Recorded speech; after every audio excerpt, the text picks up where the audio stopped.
hello and welcome to our very first Kill Team Battle Report. Super excited to play this. I hope you've seen our Kill Team coverage over the last couple of days, and we have been absolutely dying to roll some dice and get some boots on the ground for this one. My hype has just been growing and growing and growing. It is really fun. So I'm joined by Jay, who is commanding the Ork Kommandos. I have got the Death Korps of Krieg, and yeah, we're basically going to play through a kind of example how to play kill team style games. So this isn't going to be high tactics, super competitive. We'll basically be talking through the structure of the game, how the turns work and how everything interacts with each other.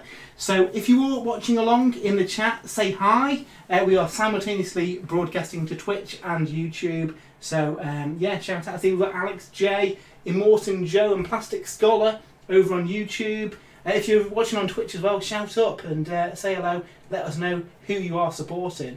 Just going to stick a link into the chat with our review of Kill Team. If you haven't seen it, you can head over to the site and have a look at that. And on Twitch. This will be a learning experience for me because I'm coming out of this game fairly new. I've read the review, but I've not had a look through the rulebook properly yet. So it will almost be like a follow-along Kill Team game. So we'll both be learning how to play this as we go along. It's not going to be too intense. I see we've got C Sinclair over on Twitch as well. So how are we doing? So right, we are going to start off this game of Kill Team. So when we set up the game, we've already determined the mission. We're basically doing a bit of a recon scouting mission. There's 4 buildings across the battlefield, and our guys, we're trying to do an action on them in order to scope out the surrounding area. Now, the one closest to us is worth 0, and then they increase in points 1, 2 and 3 as you get further away from your deployment zone. And obviously that'll be reversed for Jay heading this way.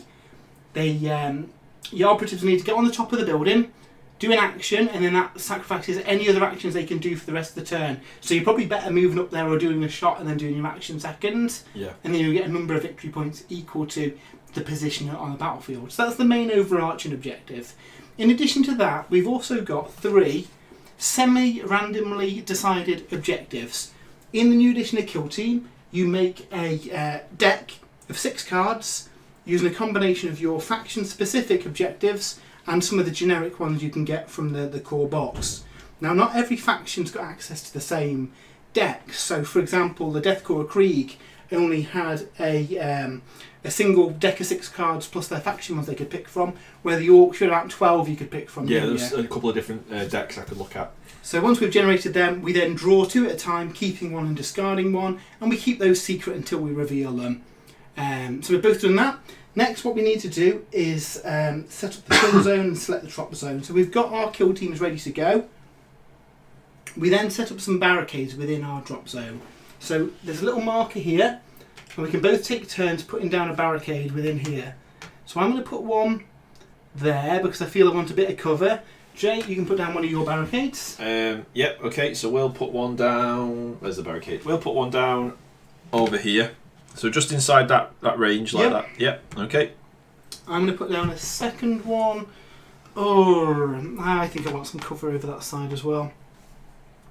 The barricades come on the sprue with these range rulers as well. So if you are not picking up the Kill Team box, I do highly recommend picking up that set with the templates and everything, because you do really need it to play the game.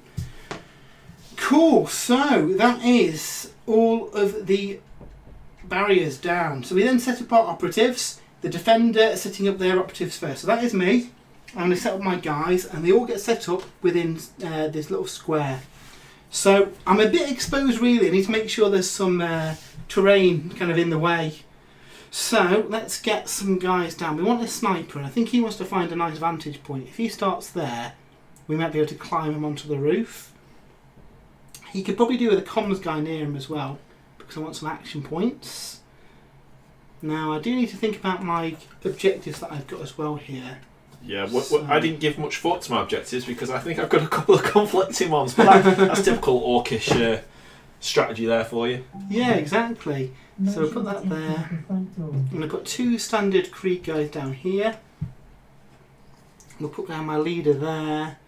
We'll put down a melter gun over here. No, again, I think I want to keep guys in cover where I can. Medic probably wants to go with these guys. He can go over there. He can go over there. Over here. And the spotter can come over here. Now each of these guys that I've put down, I can put in either the active state or the concealed state. And that gives you various bonuses. Active is basically your standard default state. You can do whatever you like. If you're concealed, you can't shoot and you can't charge. However, if you are in cover, people can't draw a line of sight to you. Now there are some exceptions. If they're from a higher surface, say if someone was concealed here and there was someone up on a building, they would be able to see them over the barricade. But generally speaking, you can't see them if they're concealed. So I guess there will be like equipment and special rules on some models where they might have like, you know, binoculars or motion sensors and things to detect that kind of thing. So what I'm going to do is put concealed on my sniper, but then the rest of my guys, really, I think I want them active so they can start doing some stuff. So I'll put these guys down on my warband. Oops, they're the wrong ones. And we've got some guys over here. These will all be active as well. And this basically is what we use to determine who's activated, who hasn't activated, all that kind of stuff. So, Jay, you can now deploy your warband, and again, you've put everything in a state of either concealed or active. Now, the Orks are interesting in that they've got a special rule where they can't shoot while they're concealed. They do have some funky rules that get them around that, but Orks can charge while concealed. Yep. Your grot has to be in the concealed state. You can't go into active. Yep. Okay, so we're going to put the this is the the sniper guy. The sniper guy. What's his name? They've all got cool names. I want to find the sniper boy. So sniper boy is going to go here in the concealed state. Oop, that's concealed with the skull. That's right, in the concealed state.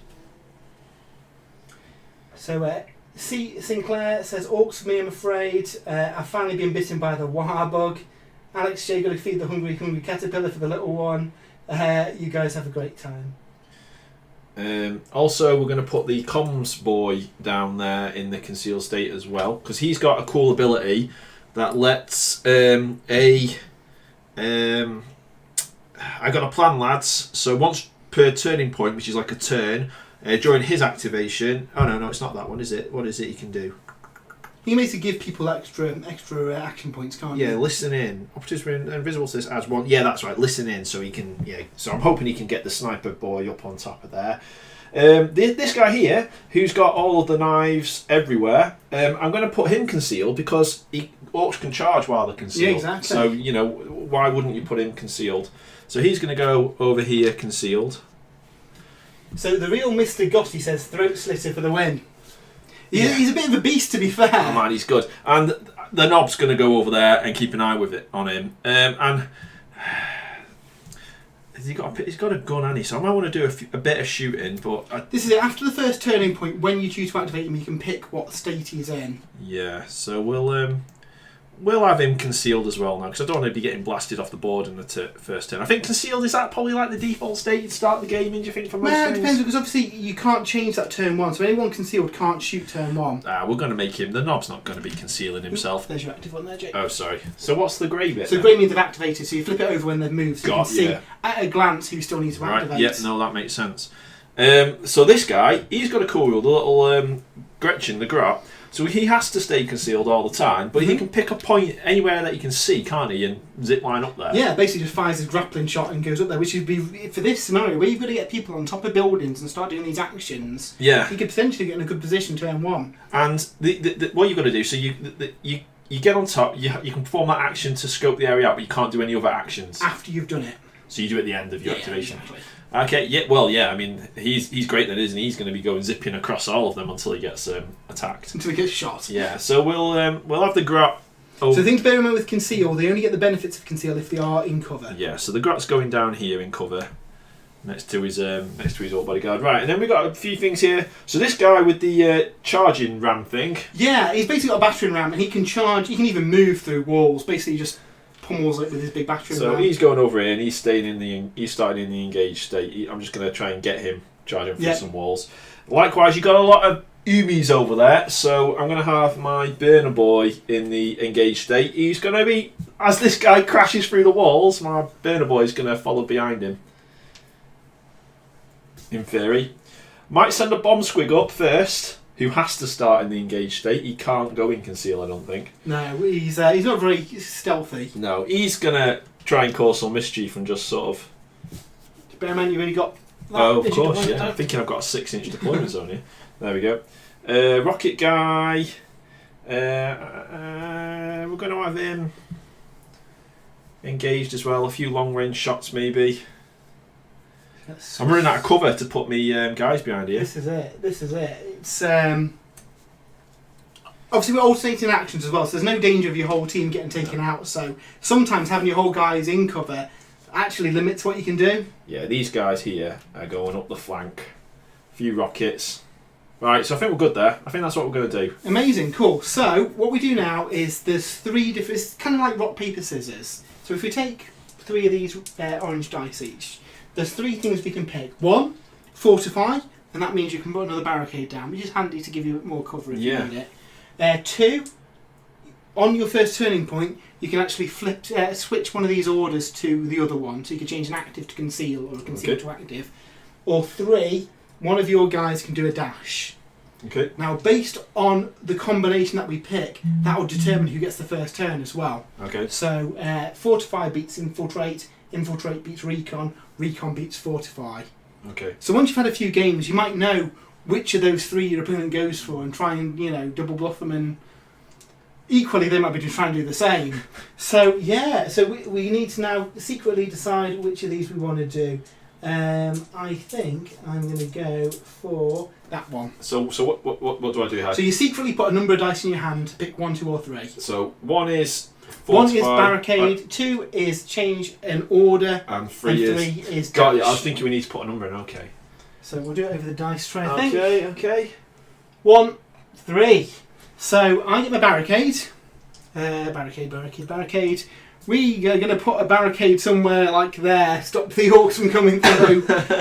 You got 3 though, which is recon, so you can do a free dash. Yep. So pick one of your guys and you get a square move. Yep.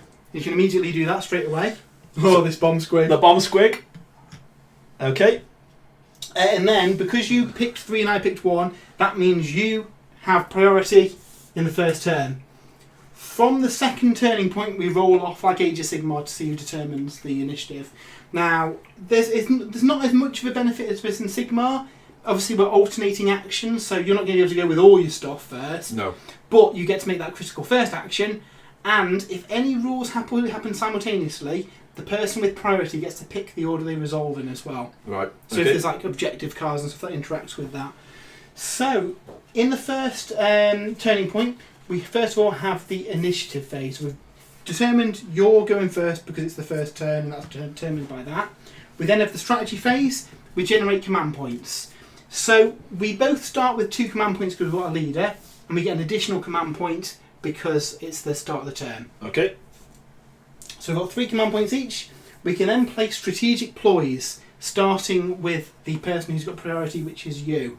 So we've both got 4 strategic ploys, which are essentially turn-long stratagems. They're very good, but obviously we've only got a limited pool of points to do these with. Yeah. Okay. I can also, in place of using a strategic ploy, I can give an order from my general to my guys, and it's very similar to the Astra Militarum in 40k. Fix bayonets, move, that kind of stuff.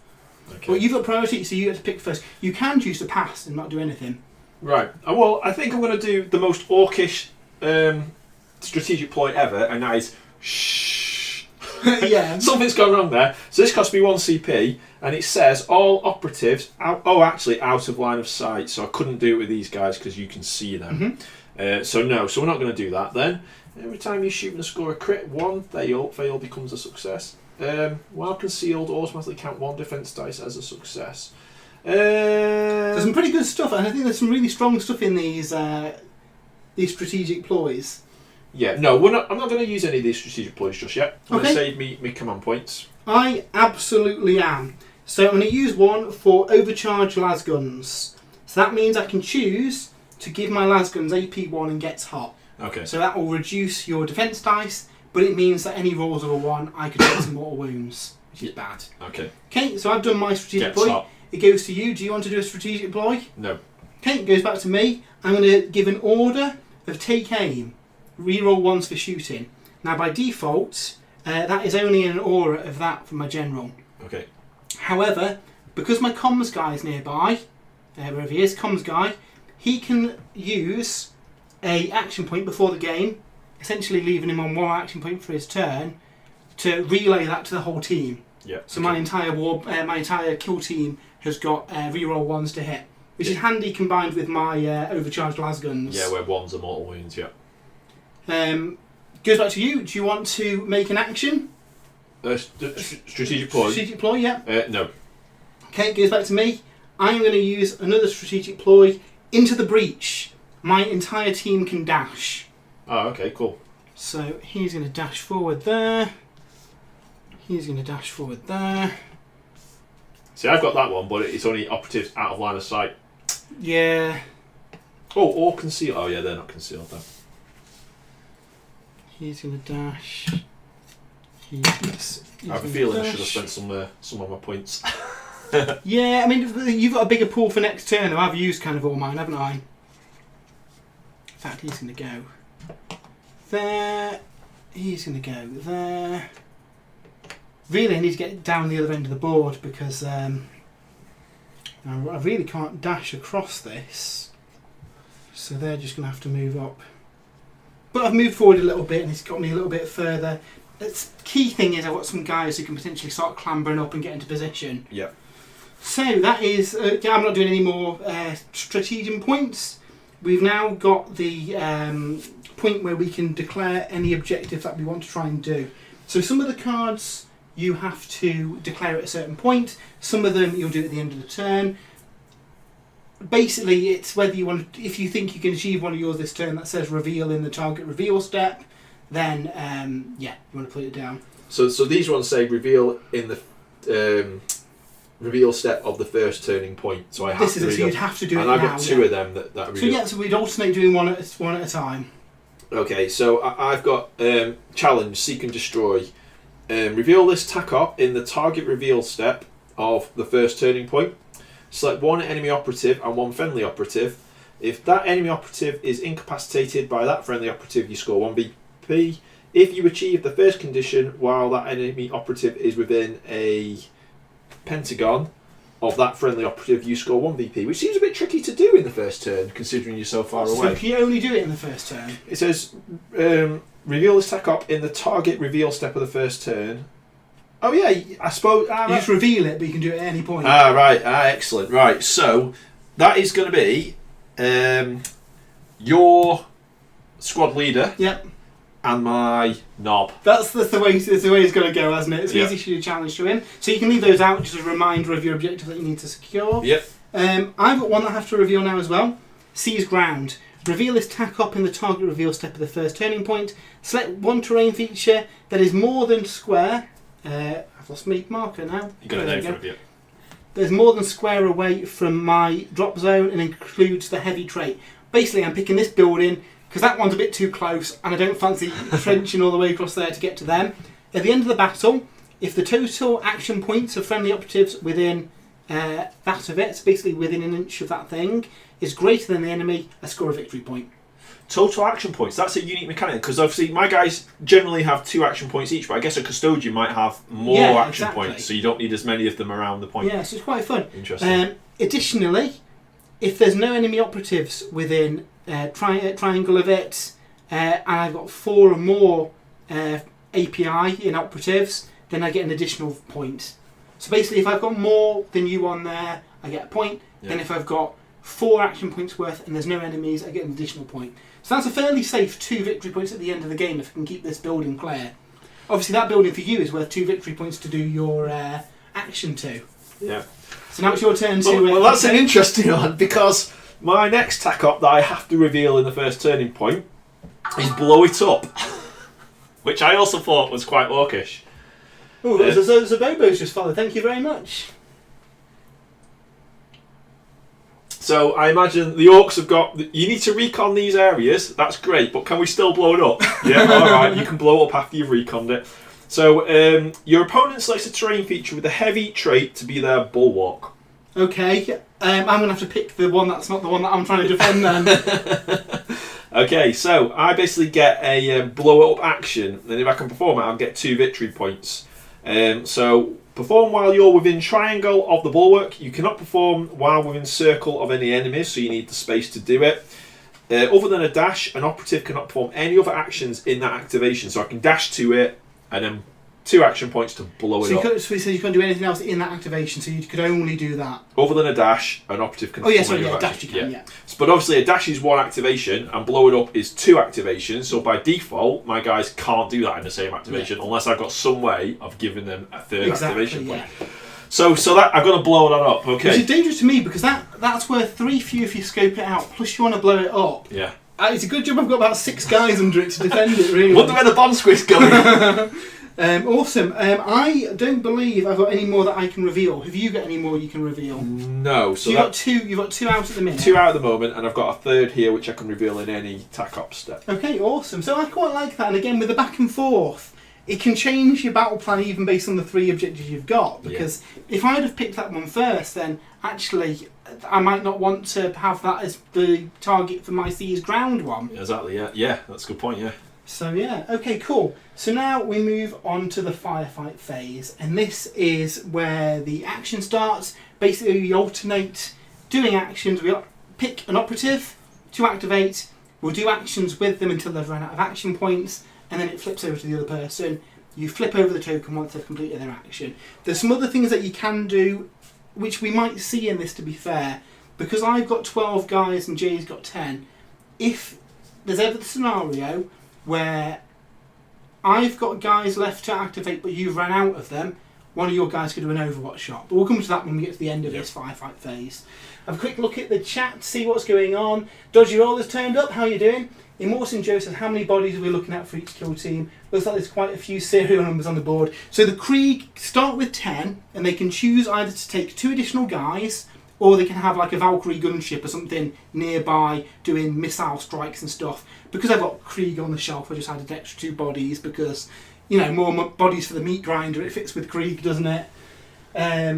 Solidus PL, hello all. Yeah. Okay, cool. So, Jay, it is the firefight phase of the first turning point. There's only 4 turning points as well, so really you've got limited time to complete your objectives. Yeah. So you have to pick one of your operatives to activate. Okay, so we're going to go for I'm just trying to find his stats here. I'm going to go for the Rocket Boy. Rocket Boy, okay. Yeah. So he gets 2 activation points. He has a movement of circle. So movement is 1 activation point, and you can do 3 circles, so you can move quite far. Yeah. Like this, yeah. Range in this game? So basically, there's no some weapons have got a short range of this 6-inch ruler. Generally speaking, everything else has got a limited range because on this size battlefield, you're going to shoot somebody, so it doesn't even come to it having a range. Right. Okay. So now then, this is interesting. So if he stays still and I do a shoot action, he gets to re-roll some of his dice. But I did want to get him into that cover. Well, this is the thing. You can do 2 actions. You could shoot first and then make a move. If it has not moved during that activation, of course. So yeah. So perfect. Yeah. Well, I'll do that then. So he's gonna try and blow some up. So he's gonna shoot over here at this fella, I believe. This guardsman. He's not concealed, so he's a target, but he is behind cover. Yep. So he's just a trooper, just a standard trooper. So how many shots do you get with your rocket launcher? So this is the A stat, which is 5. Ooh, do you want to use the blue dice just because I think it'll be more easy to see on the camera? Okay. So he gets 5 of these. His ballistic skill is 4+. Okay. So you're looking for 4+s. Any 6s that you get are criticals. They're harder to dodge and they generally do more damage. And I think he might do additional stuff in the critical as well. Yeah, he has a splash. And I can re-roll these as well. So looking for 6s really. So there's 1 6 in there.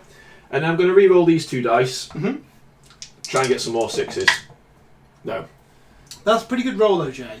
You've got three, can we see that on the camera? Yeah. We've got 3 hits and 1 critical.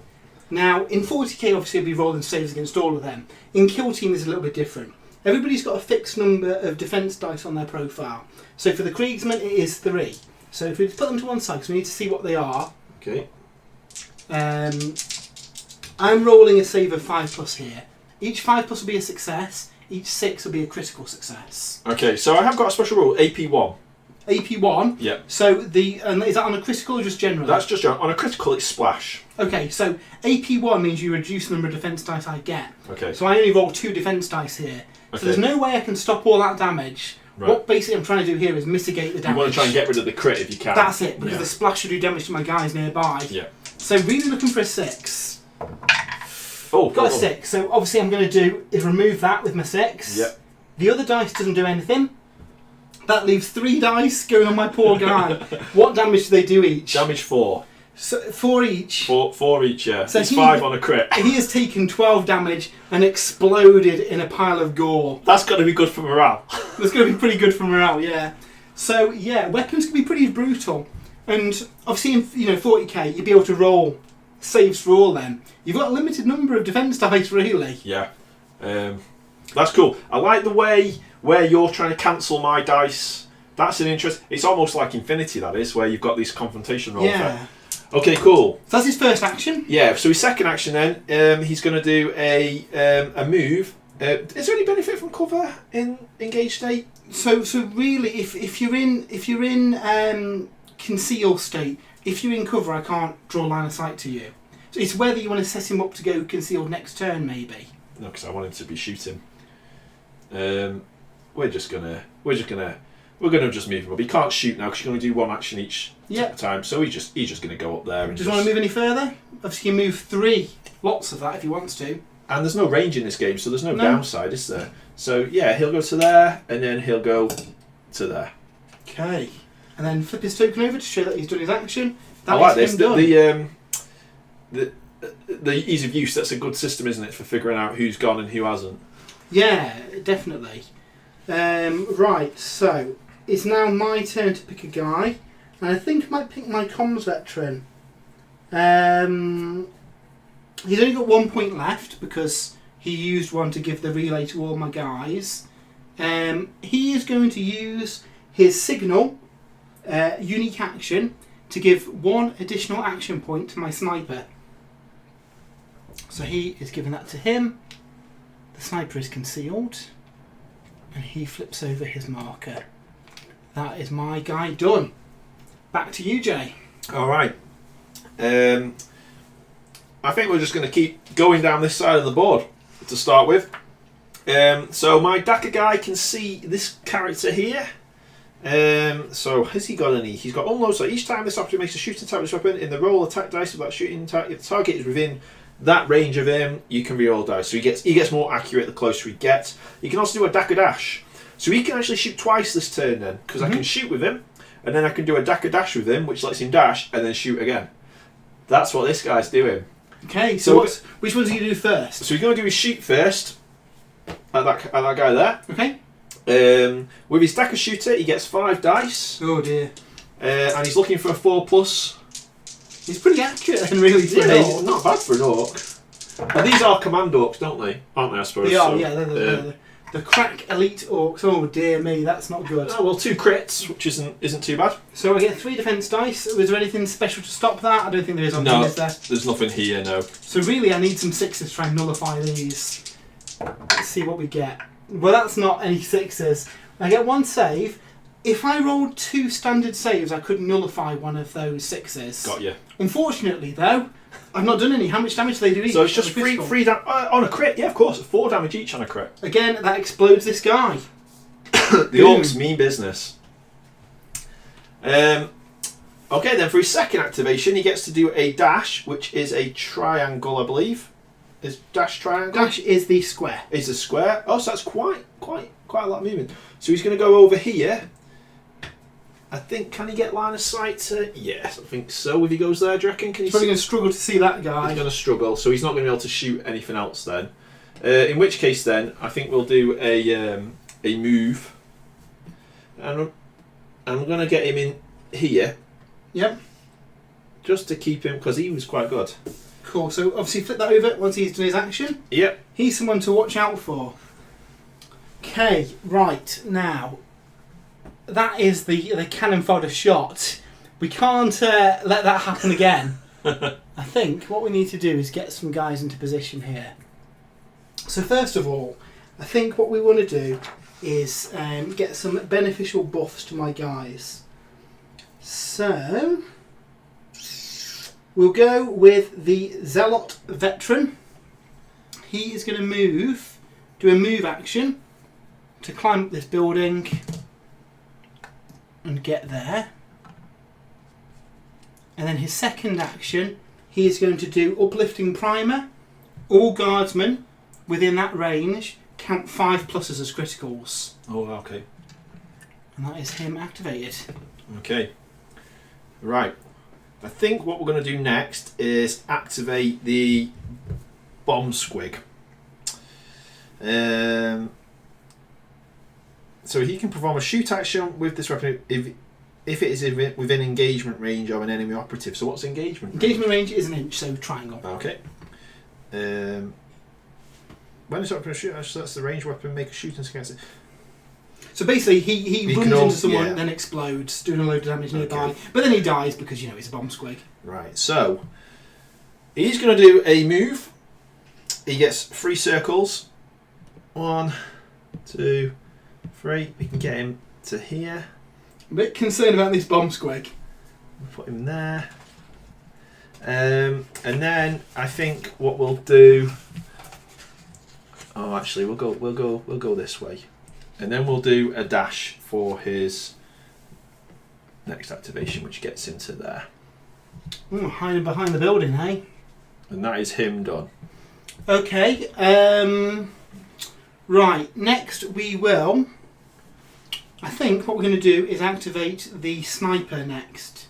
So he's got an additional action because the comms guy gave him that ability. So what we're going to do is get him into a decent position. Because he might be able to deal with that squig that's just turned up. So he's going to do his first action, a move action. So climbing up costs him 2, and he can use a third one just to get into position there. He is still concealed. However, he has got a silent weapon. No, it doesn't. As long as he doesn't move, he gets the silent. So currently he can't shoot, but he's potentially in position to do something. So really, I shouldn't have given him the additional action until this turn when he was on it. Yeah. So that really is all he can do there. But he is concealed, so he is concealed, so you can't draw a line of sight to him. Can't target him. Okay, so that's you done then, is it? So I think what I will do now is I will activate the comms boy, and I'm going a bit enemy at the gates here. I think we'll have some sniper wars. So my comms boy is going to listen in. He can choose a commando within range of him, so he's choosing the sniper boy as well, and he gives him an extra activation point. So that is this token there. So that's one of his actions. His other action. I don't really want to move it. He's safe there. He's not going to get shot there. So I'm going to keep him there. So he's not going to do anything else. Okay. Yeah, and you can pass as an action as well. That's okay. Absolutely fine. Okay, right. We need to get some guys into position then, don't we? This fella here. See, unfortunately, it's going to cost a bit. But most things have got movement of 3 circle. So to climb up something, really you need to be underneath it to be able to do it. Now here, he's going to have to get to it, then climb it up. So if he wants to get onto the platform, as his second action, he'll have to do that dash to get onto it. Yeah. And that, that's what he's going to do. He's going to use both his actions, one to move there and climb to there, and then dash. Yeah, you can't leave him hanging. You can't leave him hanging. The only exception is you can use a dash to clear the movement onto it. But essentially that's cost you both your actions to do that. Okay. So he's moved on to the top there. Right then. Okay. Now then, what we'll do next is there's a fella there. He's engaged, isn't he? So we can take some snapshots at him maybe. Has the Ork Knob got any?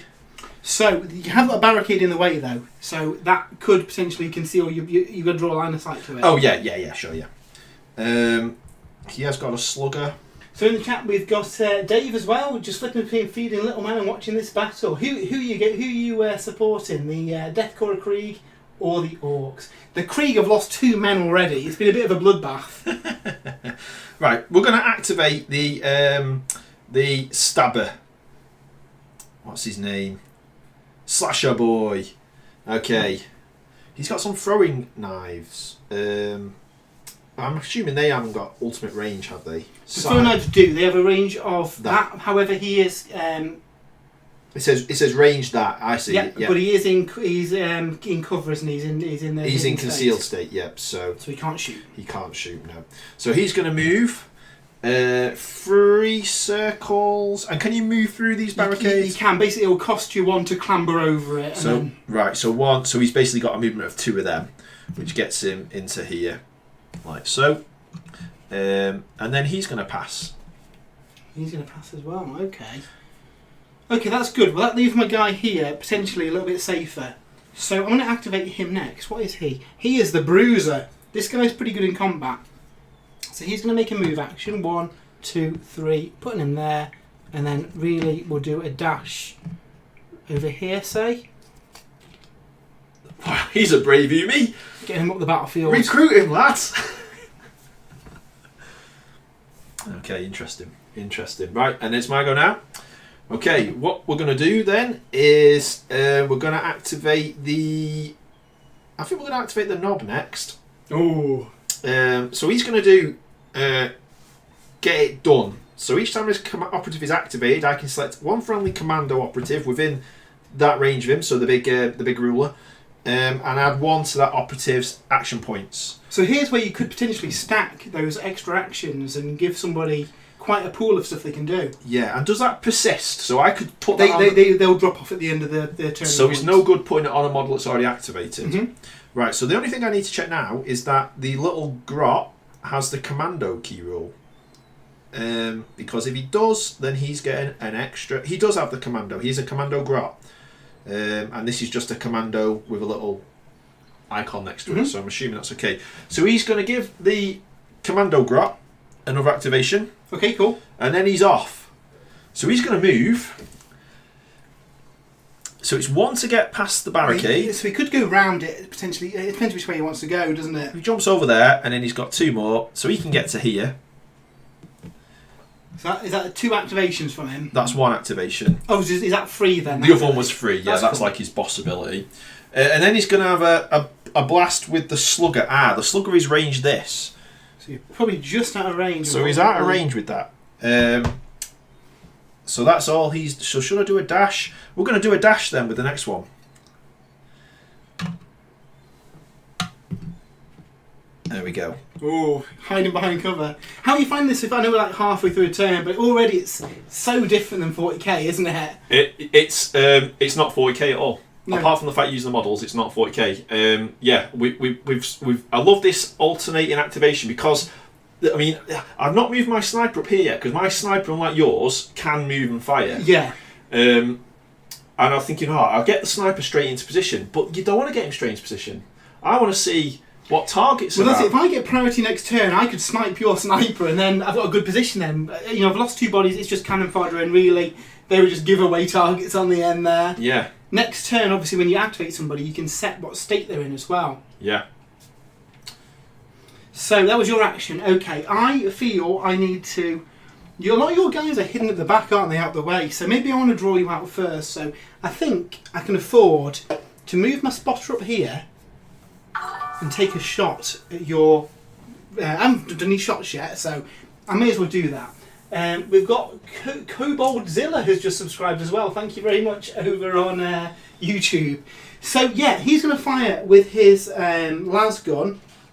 Now, we did do the... you're re-rolling ones, aren't you? And you've got a special. Yeah. So he can either so I can re-roll ones and get the hot shot, which reduces your defense dice. However, it's a Death Korps of Krieg. They've got artillery batteries way back off the battlefield and mortars and all sorts of stuff. He can actually call in a mortar barrage if he wants to, but it is unwieldy. Which, let me just look what unwieldy does. That sounds like it's probably going to be harder for me to hit. An extra action point is used to do it. So when he's in a decent position, he can see people. Potentially, he could do a bit of a blast with his ordnance, but it's going to cost him his entire action. Yeah. This turn, he's just going to shoot with his last gun. I am going to overcharge because I'm re-rolling the ones. Yeah. Any ones that go through after re-rolls, I think I take 3 mortal wounds. Okay. We'll check that out afterwards, but hopefully it shouldn't come to Fire that. first. So he gets 4 shots with his las gun. He is hitting on 4s. Okay. Yeah. Okay. There's, of course, there's 2 ones there, so you're going to re-roll them. They're fine. So he's only got 2 standard hits. So you now roll your defense dice. So I get defense dice 3, and I'm looking for 5 pluses. Fails him. So you take 4 damage. In total. In total, yeah. So he has a wounds value of 10. So are we counting up or counting? We'll count wounds left. Wounds left, so he's got 6 wounds left. Cool. Okay. Once he hits halfway point, he gets an injure token on him, Okay. and his movement reduces by 1 circle. His weapon skill reduces by 1. His ballistic skill reduces by 1. Excellent. And I guess in future you may have medics or apothecaries. Yeah, I mean, I've got a medic in mind that can heal up guys, and if somebody gets killed within range of him, he can basically stop it from happening. Yeah. Okay. So yeah, that's cool. Okay, so we've drawn blood. If it bleeds, we can kill it. So he's activated. So that's him done. So it's your activation. Okay. Right then. I quite like how I know the 2 Marines. The 2 Kriegsmen just died horrifically. They did get shot by a rocket though. Generally speaking, you start taking chunks out of each other, and it's a bit more drawn out over a couple of turns. Yeah. Okay. Right. So I've got here then the Breacher Boy, and right behind him is the Burner Boy. These 2 are like a partnership. So the Breacher Boy is going to try and ram through this wall here. So each time this operative fights in combat, breach. Each time this operative performs a normal move, a dash, or charge action, you can move through parts of terrain features that are no more than the triangle thick. So he can get through there. He can get through some pretty thick scenery, can't he? Yeah. So he is going, and so he gets a movement of 3 circles, which is that one. So he's about going to land about there with his first move. He just ploughs through the wall. That's quite terrifying, really. And then we're going to do a dash for his second action to get him right up there. This concerns me. This concerns me a little bit. Okay. And that's him. That's him done. That's him ready to bash through that wall. Yeah. Okay. So I was going to try and get this flame up here and at least get a victory point this turn, because neither of us actually got any victory points here for the first turn. But I'm a little bit concerned that all this stuff that's coming at me could be quite painful. So a flamer's got the torrent rule. Torrent, I believe, hits people nearby the target. So, yeah, I think due to some... Yeah, I think they're just out of range of each other, Jay. So basically, with the flamer, I pick a target and then another target within range of that I can hit, because it's essentially a template weapon. Yeah. These orcs aren't daft. They know not to stand too close to a bomb squig. They're clearly smart orcs. I feel I need to flame them, but not on ground level. So I am going to activate my... flamer next. 2 movements to get up. 1 to go there. And the dash helped me there by getting him close to the water and have to waste a move to get there. Your strategic ploy, yeah. And then I am going to flame that orc, I think. Okay. Doesn't do an awful lot of damage. It's only got a range of that as well. The question is, do I try and blow up the squig I mean, that blows up everything nearby, but I think, again, you're just outside the circle, so I don't think it'll hit. So let's try and take out that, because that really scares me. Let's take out him with a flamer. So we get 5 attack dice, which is pretty good. It is hitting on 2s with the flamer. Alright, yeah. Oh, a crit. And they're re-rolling 1s because of me. That not order. just las guns then? The las guns was just the hot shot las guns. Right. So that is 4 hits and a crit. So Jay, how many defense dice have you got on your breach? He gets 3 defense dice, and he's looking for 5s. So he makes 1 5. So that 5 will nullify one of mine. Awesome. However, you take now a total of... Flamer doesn't do anything special on crit, so you take 8 damage. So I have just a scratch. When damage would be suffered from a dice, instead ignore that damage for 1 CP. Yep. So you've not used any, have you? No. So you take 6 damage then. So there's no difference. I was going to ignore the crit, but there's no... So some weapons would do more damage with the crit, yeah. Right. So And just obviously you use that when the damage is allocated. just a scratch. So he's done 6 damage now. So I've done 6 damage to him yet. So he's got 4 wounds left, has he? 4 wounds left. So he is now injured. So he's -1 move, -1 weapon skill, -1 ballistic skill, which might make it difficult for him to actually get up into combat as well. Yeah. Okay. So that was a successful shot with the flamer. It's a shame I've got no one nearby to finish off that guy. Right. I really need the priority so I can finish him off next turn. So yeah, your activation, Jay. My activation. Okay. So what have we got up here then? Who's this guy? And Morton Jr. says, 2 deaths before we see a member get injured, just give to the poor guardsmen instead. That's what their job is. These 2 guys were the grunts who just died turn 1. Technically, they're not even part of my kill team, they're just the extra guys that turned up. Yeah, the red shirts. Yeah. Who have we got up here? We've got a flamer guy. Flamer. I know his name now. Who's this guy? He's like what's he called? A veteran. He is a hardened veteran. Every time he loses a wound on a 5+, it's not lost. So he's essentially got a shrug. Okay, we're going to activate the sniper boy here, who has an extra activation. Let me get his... So, let's have a look. So... Sniper boy up to shenanigans. Okay.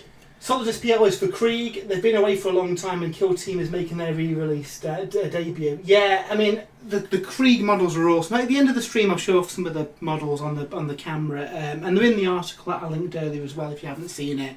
But they are gorgeous models. There are some small stylistic differences to the resin ones, but honestly, they work fine with them. So he's going to move up there. So that's his move action, and so that's his free one. He's got 2 actions left, has he? Yeah, he's got 2 actions left. And he's going to use the best spot. Perform a free shoot action with this operative using its scoped big shooter, even if it has a conceal order. Ace. Which it does. And that costs you 2, does it? That costs it 2, so that's him. It will be him activated. And then he's got to decide who's going to shoot. Flamer guy, I think it's going to be. Flamer guy, yeah. For the insult of almost killing your guy. So he gets 6 dice. Oh dear. And he's looking for freeze. Oh dear, oh dear. And on crits he does 2 mortal wounds by the looks of it. Yeah, this could end badly for the flamer. So no crits. Thank God for that. So he's had 1, 2, 3 hits. Now then, do I use a command reroll to reroll an attack or defense dice? I think I will. We're going to reroll one of these. Because we want to see a crit. Oh, really? Perfect. Okay, and how much damage do they do each? So they only do 2 damage each, even on a crit. But the crit does do 2 mortal wounds. So that's instead of, not in addition. Okay. So basically, I need to see if I can nullify that, because if not, then that's going through regardless. So, in fact, mortal wounds do go through regardless anyway. So that goes out the pool. He takes 2 mortal wounds. Got you. You can't defend against the mortal wounds. Yep. So he's got 5 wounds left. So even if you were to roll a 6 in your defense dice, you can't save them. Okay. You can't save them basically. Got you. So I've made 1 save. So that stops one of your dice. So that would be 4 damage in total. Yep. So he's got 1 wound left, and he is now bleeding out. I didn't hit his fuel tank. I was aiming for his fuel tank. Oh, I'm lucky that he's alive, to be fair, but he is alive, and if you can get the medic to him, who's miles away, he might be all right. Again, if he if he activates first, though, Death or Glory, and your guy, he is concealed, isn't he? He is so concealed, I can't draw a line of sight to that guy while he's concealed. No. Unless I can get somebody there to spot him. Someone with some spotting devices. Now, there's a spotter down there, so if I can get him to position next turn, mark his target, and then lay up the snipers to take him out. But again, it's going to take me a few turns to tee that up. Yeah. And if you are doing that, you're perhaps leaving another model vulnerable. Yeah, exactly. So you need to have multiple sort of threats on your side of the board, don't you, to sort of get those sort of... So it looks like I've got 3 models left to activate. You know what? I am going to activate my medic next. Okay. So he's going to go 1, 2, 3, and then dash. Medic! Okay. Right.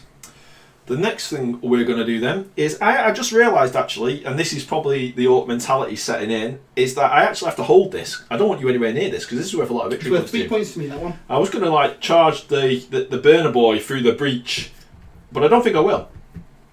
I think instead I'm going to use him as a counter-attacking piece. So I'm going to, because he doesn't have the range, a burner boy is probably just the range of the ruler, isn't it? Yeah, the range of the ruler.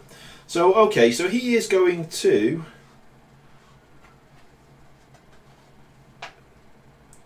sort of stay where he is actually, and he's going to pass. I'll shuffle him up a little bit. So Elliot Hammer says mortal wounds are in addition to the damage with dice. See, I don't know, the appendix doesn't say it's an addition, it just says they take that number of mortal wounds. It's got 2 damage and then 2 for a crit, by the way, and then mortal wounds 2 on a crit. It says. Yeah, but see, some of mine have got less damage. 2/2, 2 mortal wounds. Yeah, it would possibly got that wrong. It might be something that we clear up in future games. Because the main benefit of the mortal wounds is that you can't make saves against them, so it just nullifies my ability to try and stop it you with could the even dice. stop that 6. Yeah, it's just interesting how it's a 2/2. So. Yeah, I don't know. That might be something we find actually we've done wrong there. But actually, I'm looking at the wrong profile. Does he have 2/2? What was it? The sniper boy, wasn't it? Yeah, I think a lot of the ones that do mortal 2/2, wounds, yeah. it's just the flat damage. Okay. So I've activated my burner boy, and he's been given orders to defend this. He's been given orders. Orcs given orders. What nonsense is this? Okay. I feel. There's your boss. He's round there. Can we get? So, this is going to be some precise measuring here. Where is he there? Yeah. Is that 3 away? 1, 2. I think it's just out. That's unfortunate. That is very unfortunate because they could have got a melter to the face there. I planned a melter. Melter, yeah. So,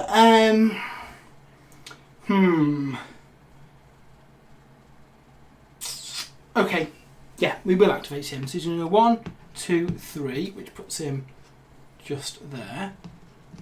Oops. And then we are going to do a dash. The orcs are scratching their heads. The Yumis are charging us. Oh, because if you activate before me, these guys are goner.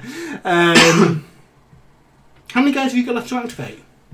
Little grot. Just a little grot. Just a little grot. So nobody's getting any Overwatch this phase either, because if of course. if I had have lost another model, there's a chance that after you activated him, I could have got a free shot with the melter as well. You needed to sacrifice another soldier. Yeah, he's gonna brave it. Is this your leader? No. Oh, what a shame. Oh, there's another guy there. I didn't realise you got 2 guys there. Yeah. Okay. Okay, so that's my activation. Okay, my last activation then is going to be this guy. He's got 3 activations. He is going to use his grapple hook for 1 activation. Select a point on a terrain feature that is visible to this operative. Perform a free normal move action with this operative moving in a single straight line with unlimited movement range as though it can fly. It must finish within triangle of that point. So he can just go whoop, like that. Yes, but any point that you can see, he can just travel to. There's his free action. And then he's going to recon that area. He's going to recon the area. So that would be worth 1 victory point to you. And that is his turn then. So 1 victory point to the Orcs. What shenanigans is this? So, where are we? Orcs faction 1 score 1 point. This grot, he's got to he's got to get taken out, I'm afraid. So that is your recon block. That's the end of all your guys, isn't it? Yep. So really, I think what we'll do is, my leader is just gonna.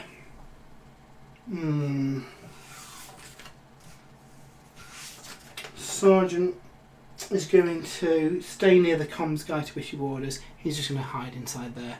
By hide, I mean, you know, strategically be behind a big wall so he doesn't get shots out. Okay, so that is the end of the kind of action phase, the firefight phase. Have we got anything that we can reveal at the end of the turning point to achieve any objectives? I don't believe I have. No. Okay, so we move on to the second turning point, and we roll off to see who gets priority. And this is just a flat roll. Yep, Oof. 2 goes to me, so I get priority. That potentially could be very good. Okay, so then we generate our command points. So I get a command point, you get a command point. There we go. We flip over all our action markers as well. Now obviously from this turn, when you choose to activate somebody, you can change what order they've got. Okay. So there could be some hasty jumping to cover here.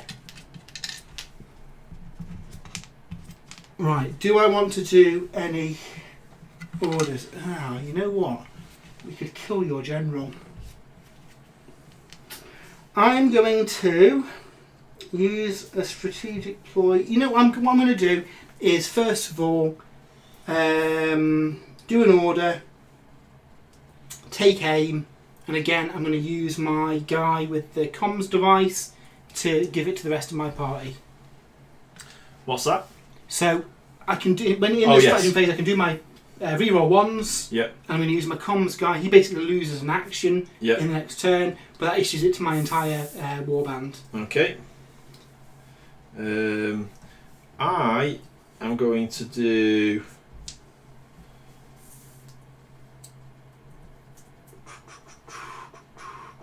square.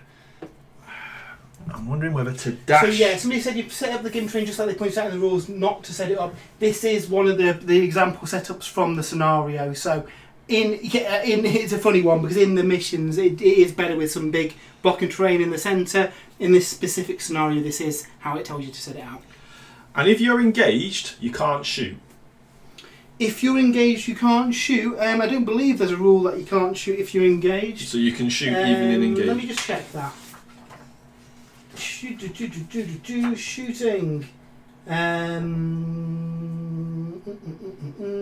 Can't shoot if it's concealed or within engagement range, no. However, obviously you could punch somebody, kill them, then shoot after they're dead. Yeah. Okay. So I'm going to spend 1 command point to do shh. All operatives out of line of sight or concealed can immediately dash. Okay.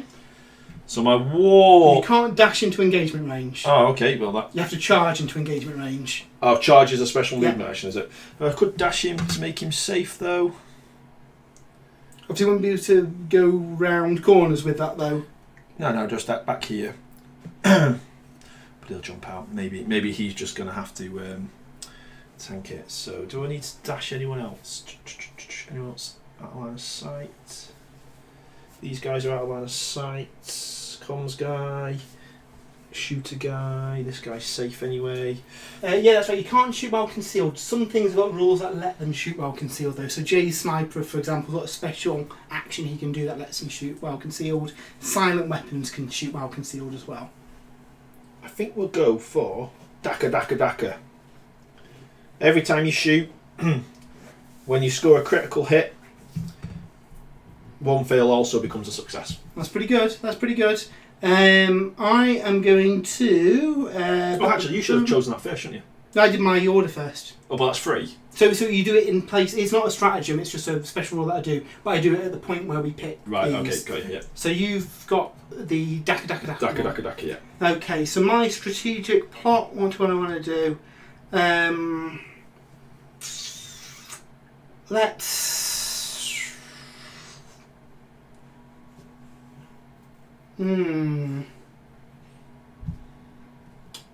I might do...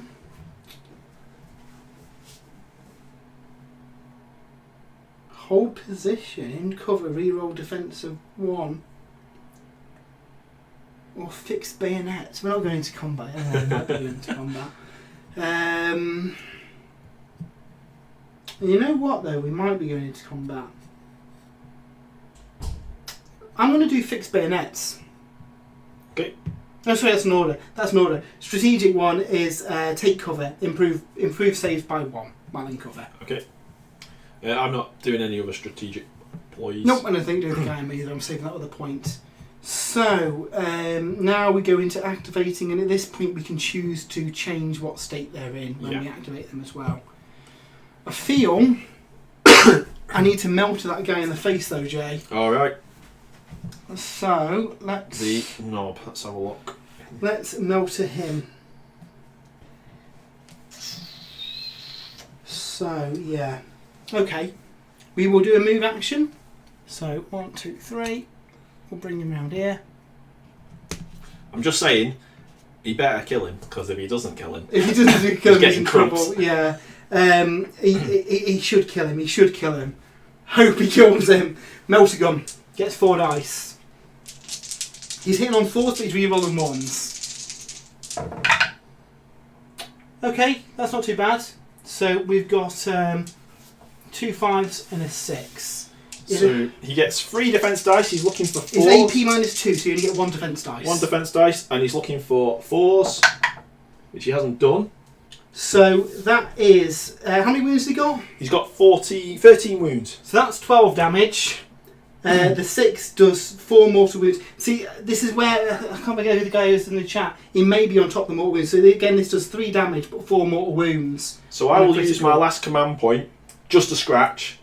When damage would be suffered from a dice, instead ignore that damage. So I'll ignore the 6 and just take those wounds. Okay. So he's still alive. Would you get the mortal wounds as well, though? I see. It's whether the mortal wounds are on top. I don't know. We could play it that way because I think we got it wrong earlier as well. So he takes the damage from these at 12 damage. So he's got 1 wound left. So he's got a wounded token on as well. Okay. Wounded token. Here we are. You got part of those. What blue ones? Oh right. Sorry. Yeah. Just a scratch, eh? Just a scratch. That melted. Burnt off his body. Was that your last command point? That was my last command point, yeah. Okay. That's pretty brutal. So he's now -1 weapon skill, ballistic skill, and movement. Yep. Which is good, because the melter guy is quite close. Right, okay. So there's another guy who could come round the corner and finish him off in my turn. So I do think I need to make use of him here. What's a charge action then? So a charge is a move plus... let me find the exact thing on here. Charge action is a move plus circle. Okay. So it's essentially 8... Oh, Pika says mortal wounds should go through. I think it's just the damage of the dice that ignores. Let me just check the rules for that, Jay. Just make sure we're not cheating each other here. So this is the Ork. So both of these might be dead. Potentially, yeah. Potentially, yeah. Let's double check. Like I say, this is the first full game that we've had, so it's we are going to get a few things wrong. So just to scratch.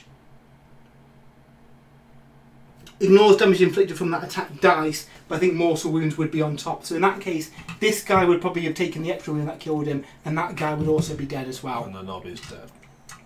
Which means that I'm not getting that victory point at the end of the game. So yeah, it looks like mortal wounds are on top of stuff. So the damage for the dice is ignored, but the 4 mortal wounds go through. Okay. Right, so we'll probably go with... in that case.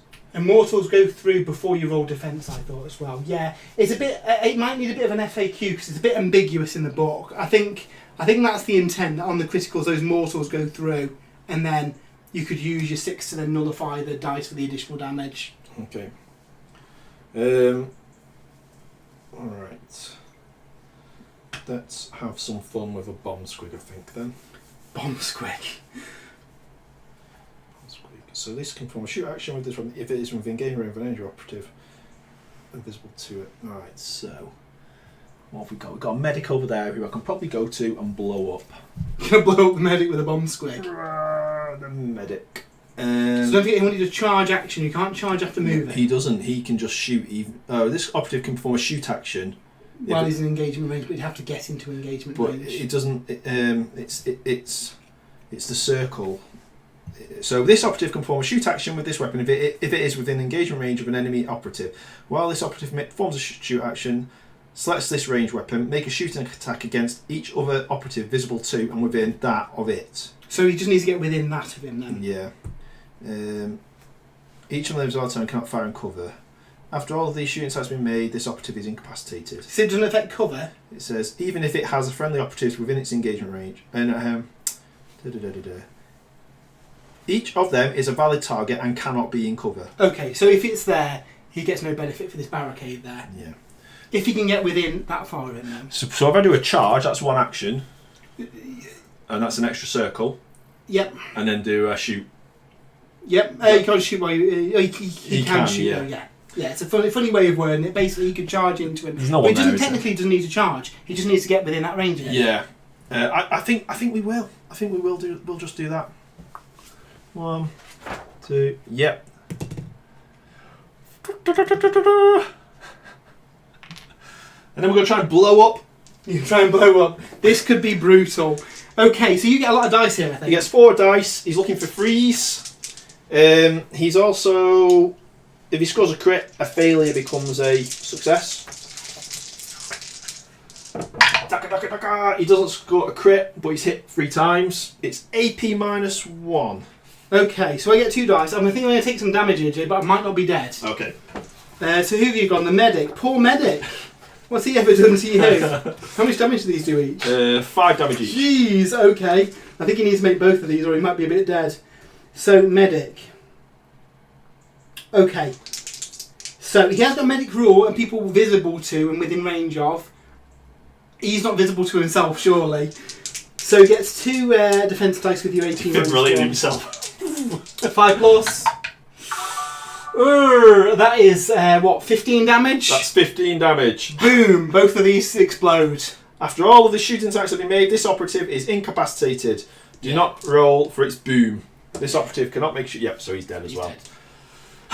Dead. Well, that was brutal. Who just followed there? Leafer the Great. Thank you very much. Yeah, that bomb squig took out my medic then. Ouch. Well, that's one less thing on your side of the board, I guess. Yeah, that's it. Well, we traded. Okay, so your sniper, I don't like.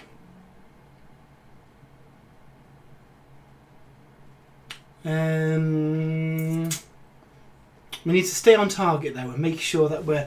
See, I've got a big bit of blocking terrain through these two, haven't we? Yeah. So I don't think they can see each other. So he's not in the best position to take out your sniper. But I think I need to make your sniper visible. So this guy is going to go into conceal. He's going to make a move action behind this cover. And then a spot action. So anybody who... Basically, my guys have now got a line of sight to him. Okay. So He still counts as being concealed for the purposes of rules, right. Because he's spotted him. I can see him. So there's no point. I may as well switch him to active now. Yeah, obviously I've left that guy exposed to do that though. Yeah. Okay. So yeah, your activation.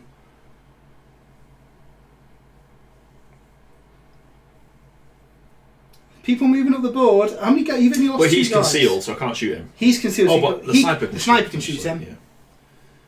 Okay. Well, then I think... Yeah, you've got to think about elevation in this one, because technically any orc on that top level would be able to see him.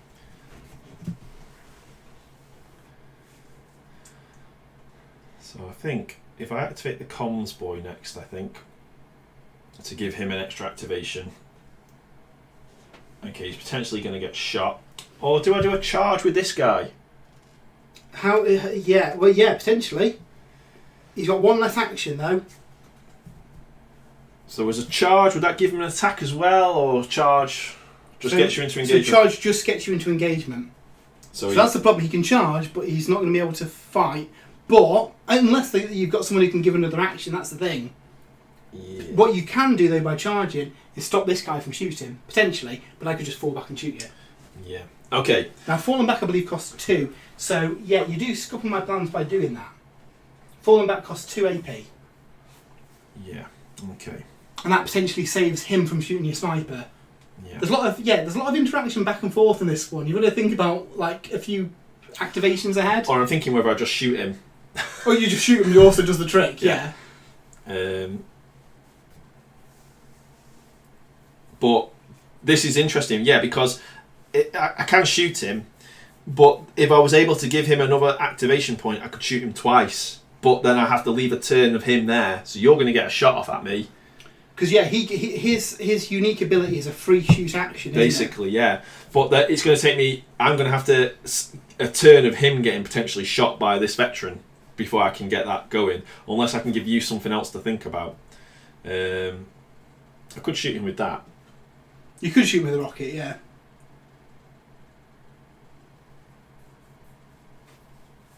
But then if I don't kill him, the rocket did well last time. The rocket did do well last time, yeah.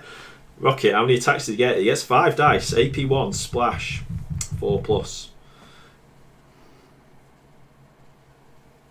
And he can re-roll his dice as well. The rocket boy is going to shoot. We're activating the rocket boy. Activate the rocket boy, okay. He gets... So he's shooting first, he's just shooting, is he? Oh yeah, he's just shooting. He gets to re-roll his dice to see if he doesn't move. So he's going to shoot. He's looking for 4s. He can re-roll any of these dice. So you got 1 6, which means that one of these also becomes a hit. So hang on, what was that? From Daka Daka Daka. That's right, yeah. And these 2 I'm going to re-roll. Another 6, which makes that a hit. Is it the first? What's the exact wording of that? Daka Daka Daka. Every time you shoot and score a crit, 1 fail becomes a success. Yeah, I guess technically so, yeah. Okay, well he's dead, I think. It's AP -1, and it's because I've got 2 crits, it splashes, but I think... Yeah, so I don't think he can do anything to stop this. Well, he nullifies one of the 6s, but that is... What damage does it do? So the crit is a 5. He's only got 7 wounds. The crit is a 5, and the other 3 will be 12. So he goes boom, just explodes. in a shower MVP of for me gore. so far. He's very good. And then he's going to dash, which is the square. So he's going to go to here. He was on 4. Dodgy Roller says he's an orc, he's tough. He was on He 6, is right? tough. Suffered He is for. He tough. was over half strength, that guy, wasn't he? There was that one. Okay, so that's not great. That's definitely not great. I mean, Dave will tell you, normally orcs with rocket launchers never hit. This is true. They just look good firing them. But this guy's, I don't know, he must have loaded some heat seekers or something. I think what we need to do is there anything behind there? There is. There's a stabber boy. There's a stabber boy behind there. Okay. We've got a stabber boy there. We've got a burner boy, a comms boy, and the Daka boy is there as well. Okay. This guy is going to do his listening to basically give was it a wound a 5+ for crits for everyone, Right, yeah. and then for his second activation he's going to shoot that grot. Who's concealed? Oh, he's concealed, isn't he? He's concealed. I can't do that then. Okay.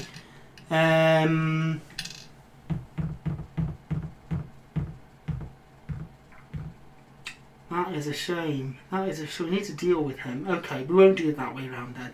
We will go with the Bruiser. Yeah, Bruiser will activate next. He will... he'll move up, so he moves to the wall. 2 to get up, and then he's going to dash to get in. Okay. In concealed state. Where's the concealed token? He is brave. So can I get into close combat with him and fight him in close combat? You can do with Grot. With my stabber boy underneath? If you can charge up the wall, because it's going to take you 2 to get up 1 level, isn't it? You can do then. So He's pretty good in a fight. He could charge, and then in his second action fight. Yep. Okay, I'm just wondering whether concealed stops you from being targetable in combat as well. No, No. it doesn't. Okay. The thing is, though, the stabber boy was going after that melter bomb. This guy. Yeah. Okay. How many guys you got left to activate? 1, 2, 3, 4, 5, 6, 7. 7 guys left.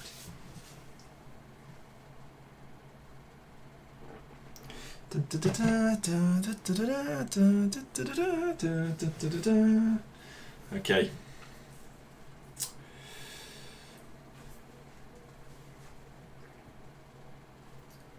Decisions. Could snipe that guy. Right, we're going to activate the comms boy. Comms boy, okay. He's going to use 1 activation to give this fella another activation point. Can he see him? I think he's got the building in the way. He can't see him now, so he's going to move up with his first action, and then his second action he's going to give him an extra activation point. Okay, cool. And that's him done. Right, can... He's concealed. They're both concealed. They're both in conceal state? Yeah, Okay. he's concealed. That one, he's concealed, but you were able to spot Yeah. him. Now, do you think my sniper can see him? Maybe he can actually from where he is. I think they can both see each other there, do you? Oh, well, that changes things then if they have got line of sight. Do you think... There's a big hole through the thing. There's this thing here in the way. I didn't think we had line of sight. That's why. I mean, if we have it, that's box line of sight fine. That's no problem. Yeah. Obviously, that guy can't shoot. This No, guy no, either, I can can't he? see any of them two. No. Okay, so that's his activation. Yeah. Okay. We are going to start shooting some stuff. I feel what we need to do is...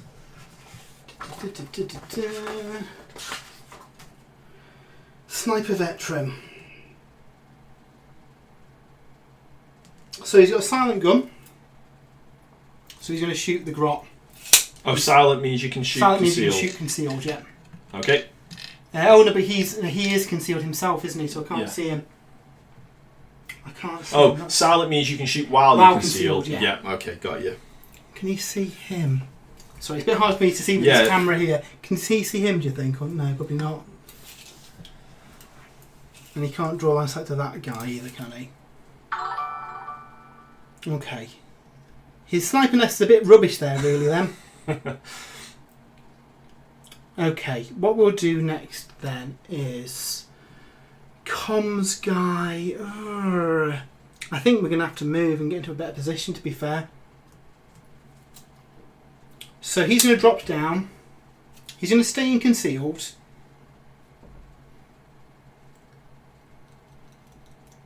Because he may as well. You've got a guy with a battering ram there. I've got my guy here as well. Okay, we'll activate my leader. Yeah, we'll activate my leader. Oh, you've got a leader, have you? Now he shows his face. Now my leader's dead. There. And there. And then he is... You know what? I can't see. They've all him got in the second. vantage point thing anyway. So, I think I might be able to shoot them, but we'd need to check the rules later. So we'll just play it as that. So he's moved there, and then his second action, he is going to dash and come over this way. Yeah. If that, I can see him through there, yeah. Can you see him like there? No, moving back a bit. I can't see him. Okay, cool. He's going to stay there. Okay, so that's him activated. Okay.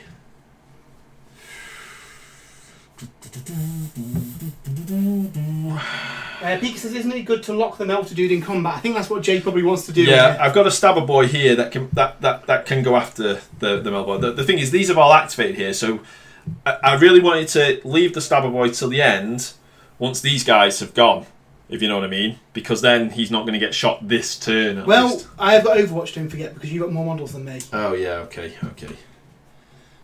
I might be able to stay out of line of sight from the doofer. Right, is there anyone standing here? There's no one behind there, there's just this guy here. Okay, so I think if I move this guy up,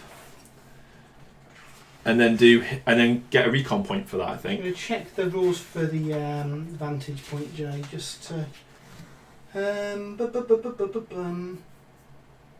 Obviously, can't use the... Yeah, so vantage point, basically you can't use the floor as cover, but there's a barricade in the way, so they are in cover. Yeah. If you were standing there, for example, I could draw a line of sight to him. So, that guy there is not in cover? I guess not. I mean, I'd have just put him like there, though. Okay, yeah. Yeah. So you don't have to be next to the wall. You just have to, the line of sight have to pass over a piece of... You have to be within that far of the terrain piece, but you can't count the floor itself as cover. So as long as there's a wall piece in the way. Basically, it's a bit abstract, but if this didn't have this thing around it and he was just stood on the top, say if it was a crate, for example, you wouldn't be able to get cover from it. So he's concealed anyway. He's concealed. Yeah, so I can't target him anyway. He's concealed. Yeah. Okay. So we're going to have to get some guys up to take these snipers out of their sniper nests, aren't we? Yeah, but I think I might move this guy up. Thanks, Bad Motivator, for following. Hope you're enjoying the battle. So this guy he's wounded, so he's got a movement of 2. Yeah. So 2 isn't going to get him up. You'd have to use a... Oh, you only got 1 activation, haven't you? Is it -1 activation or -1 movement? I'm sorry, -1 movement. -1 movement. So you would have to use a dash as well to get onto there. Which means I couldn't do the recon, because Nope. the recon's an action as well, and then he's going to be dead next turn, isn't he? So... Yeah, it definitely makes you think about what to do with your guys. I mean, I've been a bit kind of cannon fodder with my guys, but the Death Korps of Krieg, they don't care. Okay. Right. We could do a charge action on this fella, though. So charge action is 3 of these, isn't it? Charge action is an additional one of them. Yeah, so that would get him into... You wouldn't get him within that of him, though. There. So he's short there. Okay. So I think I might then... I mean, you could get him on there in position for next turn, but the problem is that he might get a shot. So if I move my Daka guy here... I could target him then, because he's not in cover from my Daka guy. I think he'd still... Because that line is... If vantage point says... That one there, it wouldn't be going over that thing sticking out then. So, Pika says, the distance you can measure from the angle you're shooting from. So the sniper can shoot the dude on the roof because the angle he's further than 2 inches from the barricade. I'll shoot up now, I promise. I meant 1 inch from the barricade. Oh, so my sniper can shoot this fella? Because he's not up to the barricade. Because he's not against the barricade. Okay, well we'll do that next then. We'll use him to shoot him. So he's activating next. He's activating next. And is he staying concealed? If he stays concealed, he can only make 1 shot. Yep. But if he's not concealed, he can make 2 shots. But then he's vulnerable. But I'm gonna not. He's gonna be free to. Engaged. He's going to be engaged. Okay. Yeah, so I can make 2 shots with him. So you can make 1 shoot action, and then he can do his special shot. Yeah. So that's what he's gonna do against this fella. Okay. So Sniper Boy gets 6 shots. Looking for freeze. 6 shots. And the 6s turn a miss into a success. From Daka. What's he looking for? 3+? 3+, yeah. Just change that to a 3, just to make it easier to see. So the crit does 2 mortal wounds straight off the bat. So crit does 2 mortal wounds, okay. And then what's he got? And then it's going to be 2 damage. So 1, 2, 3. So 10 damage. 2 damage each. Obviously, he gets roll a defense. Yeah, there's no AP or anything like that. So I think whatever I roll here, he's dead because he's got 3 defense. If I stop 3 of them, he could survive. He could survive. Okay. Now I did use the strategic pulley for +1 cover, didn't I? +1 save in cover because I spent the command point. Right. So that would be a, what they got, 5+, so 4+. Not enough, so I take like 8 damage and he dies horrifically. The shooting's pretty good. These orcs, I don't think they're orcs. I think they're Space Marines. Yeah, see, I made a bit of a mistake putting him where this thing's... I mean, yeah, it's a bit of a hard spot for him there. Yeah, if he shuffles back a bit. I mean, he had good line of sight down here to the bomb squig and to the guys coming across, but not to the other sniper. So he's a bit stuck there, unfortunately. I've lost so many guys now. So that's your activation for him. That's one activation. Oh yeah, the second activation then. He's going to do a dash. And the thing is now he is not concealed, but obviously I can't see that guy because he's concealed, and I can't get line of sight to anything there. But can I get line of sight to him? Get to here, I don't. I've moved him so he hadn't. Obviously, I can't see down there. Yeah, that where he's at the moment, he hasn't got line of sight. But I'm wondering whether I can move him somewhere so he does get line of sight. So I think if I get him here, he can draw a line of sight down there. So he's going to dash to there. Okay. So what actions has he done so far? He's done a shoot. A standard shoot. A standard shoot. Okay, and the second action's a dash. The two activation points. It's his run and shoot. Right, got you. Which is the best spot. Perform a free shoot action with this operative. No. Have it. Perform a free shoot action with this operative using its scope big shooter. After making the shooting attack against the target, the operative can make a shooting attack against each other valid target. It's the other guy who's got that. Yeah, it's the other guy. So he can't do that. So he can do another. So he's used one activation point to shoot. He's got 2 activation points left. He can perform a free shoot action against something now, but I don't think he can see anything there. So I suppose the question is, does he want to move?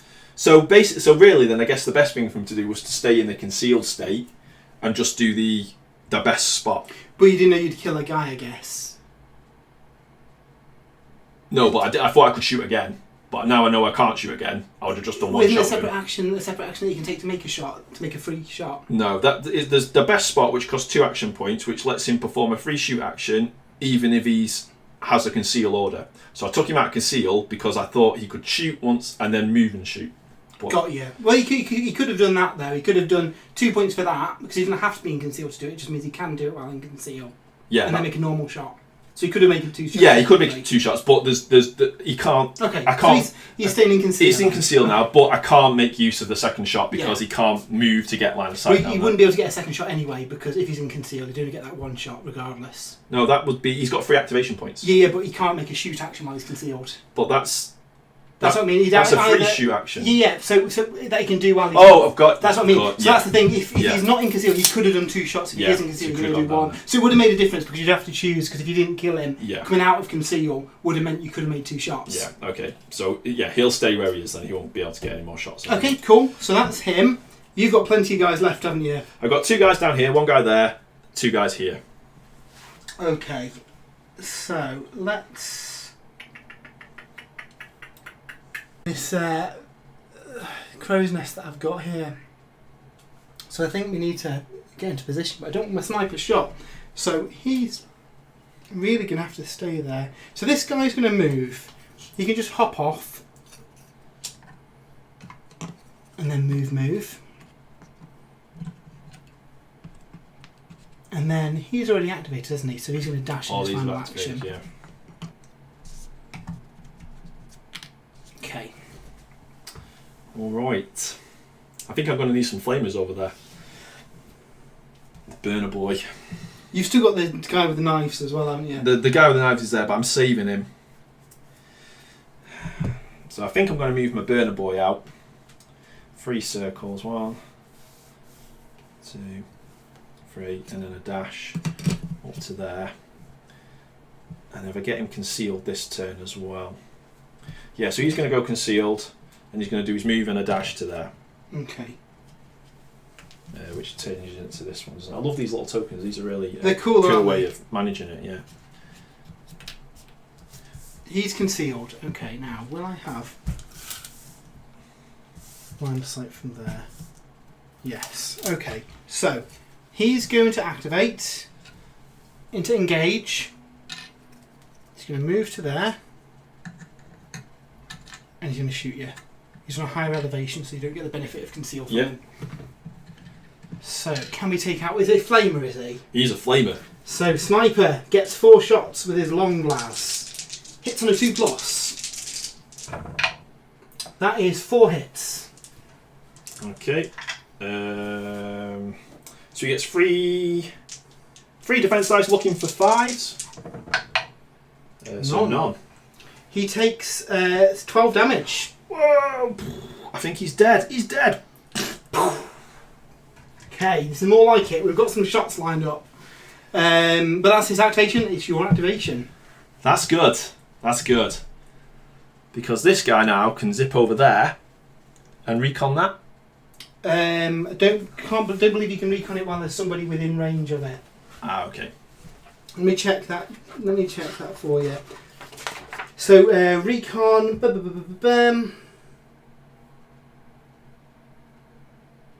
Provided no enemy operative is on the same vantage point. So yeah, if there's somebody else on there, so I've got to get rid of that guy. And I bet the Grot hasn't got anything good to kill him with.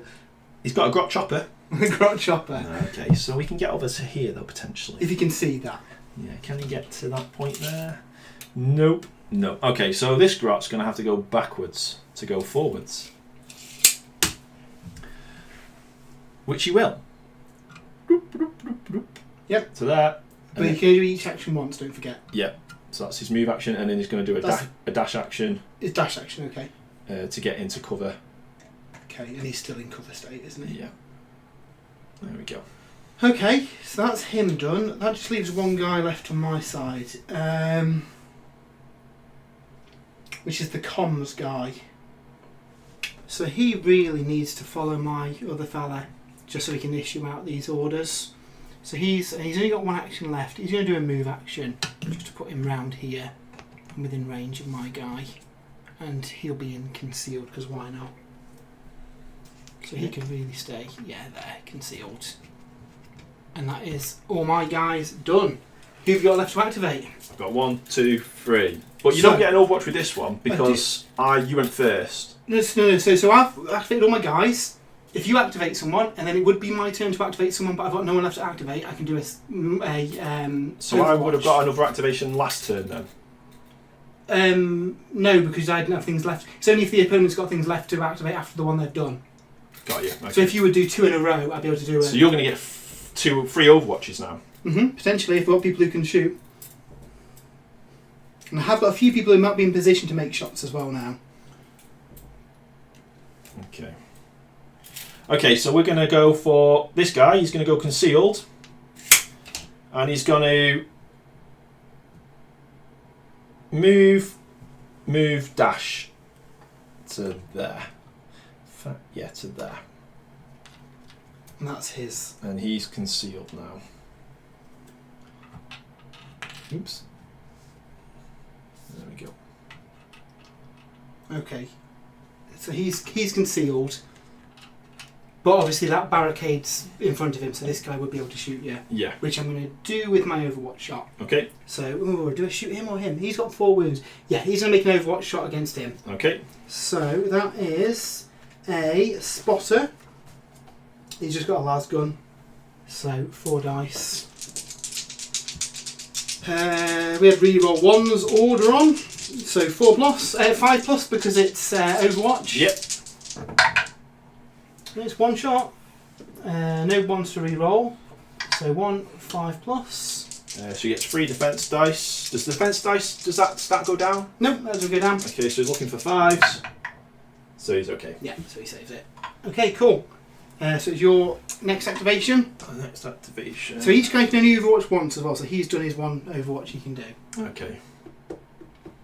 And you can only can anyone on the board Overwatch? Anyone on the board can Overwatch as long as they've got line of sight to shoot someone. So even if I activate a model over here, this guy could. Yeah, anybody can shoot. Oh man, so you don't. So you bit. So can you pass and not activate anything? You can, but then I get to activate it and shoot. So you could pass, but then I get to make an Overwatch shot. It's basically a balancing mechanic for when someone's like, I've lost like 6 guys. Yeah. But that's an interesting mechanic because that scuppers because you could be getting figure the turn out so you get into a position where you can score some points, but then you're basically sacrificing the guys you've got there. Yeah. So that's interesting. So you don't really want to be killing a lot of things initially. Well, obviously there's a lot less shots coming in during my normal activations as well. Yeah, but okay. I suppose going into the next turn it's going to be balanced again, but then okay.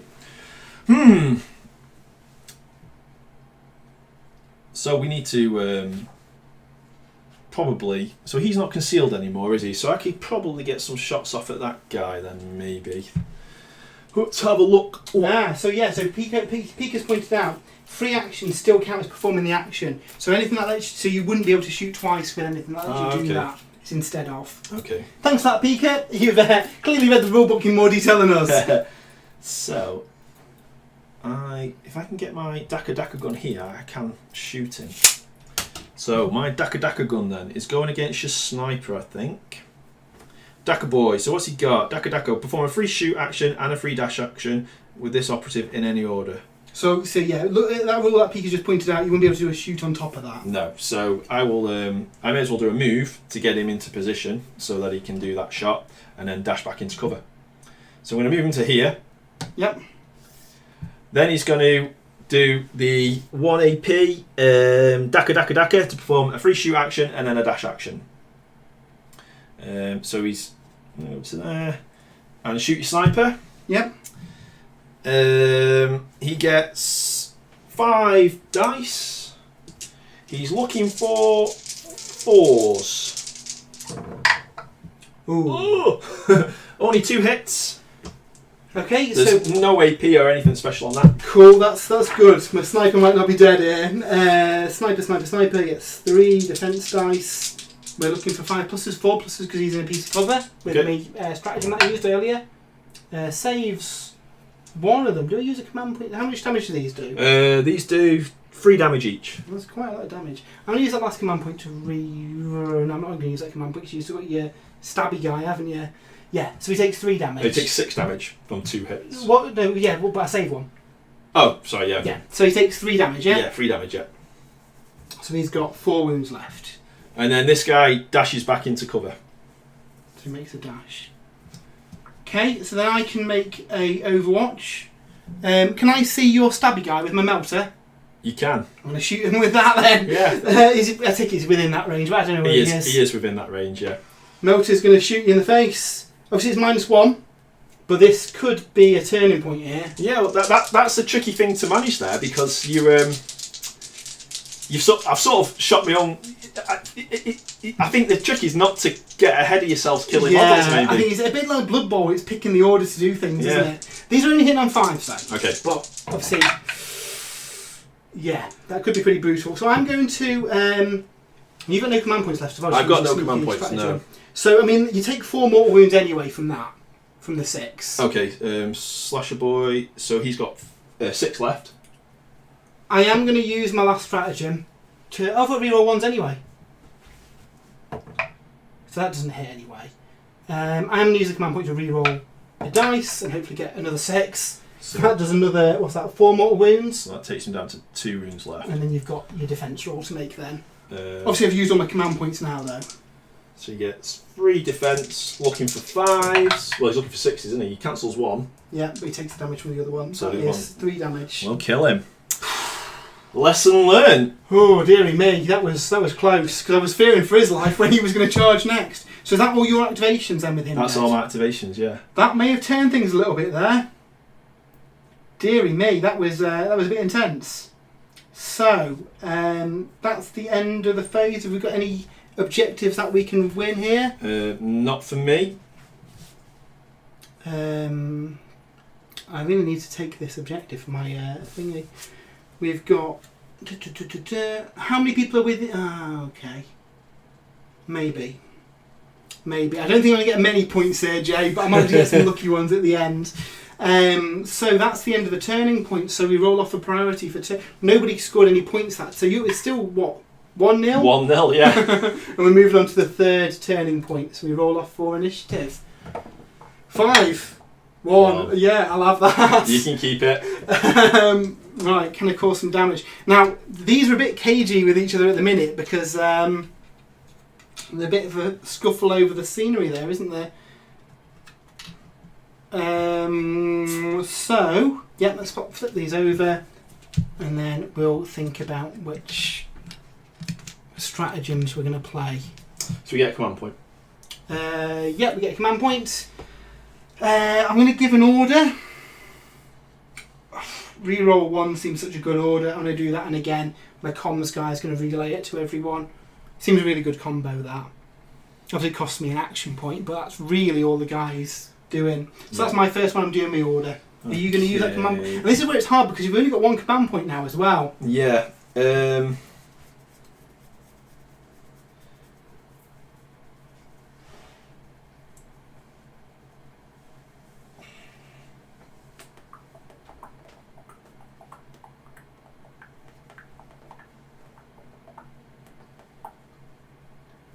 I think You got 3 guys there, haven't you? plus a guy. There's no one. 4 guys there. No one behind there. No. I've got a guy here. There's 1, 2, 3 guys there. Guy there. Guy there. I think I might keep hold of my. Hang on, I was looking around. Well, in close combat, well concealed, automatic. I'm going to go for Skulk. While concealed, I count 1. Automatic count 1 defense dice as a success. While concealed, you count a success dice as defense dice as a success. Okay. Yeah. You go defensive. Going defensive. I am going to. See, he's very close, isn't he? That fella. He could easily charge me. Don't want that to happen. I think we will. And you're in cover there still as well. That's a really good position that guy's in. Okay, yeah. I'm going to. I'm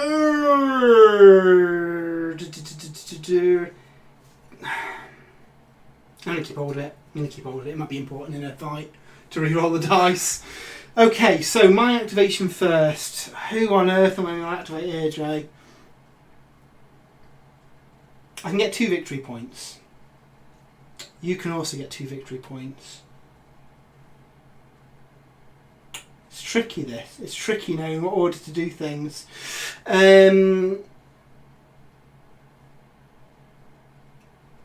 He's going to... They're both concealed. Yeah. The spotter. Because he had his barrage, didn't he? He did. If one of them was not concealed, I could have maybe done some damage there and hit the other one with it. Yeah. So kill this guy. That stops you from getting some victory points as well.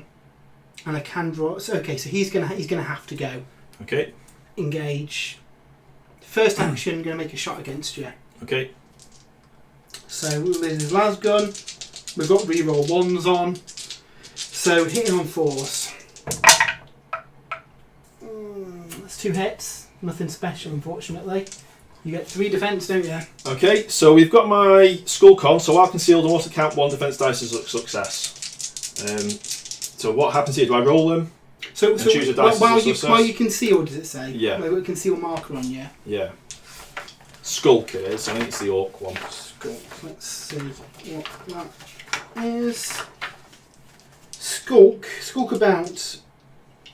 If it has a conceal order, you can retain 1 successful normal save without rolling it. So you basically, rather than rolling, you put 1 as a success. That limits your chance of getting criticals, I guess. Yeah. But I'm okay. So you save them both, yeah. Yep. Okay, so that's his first action. His second action, he is going to run like the clappers and make a move action. 1, 2, 3. Get out the way of that rocket launcher.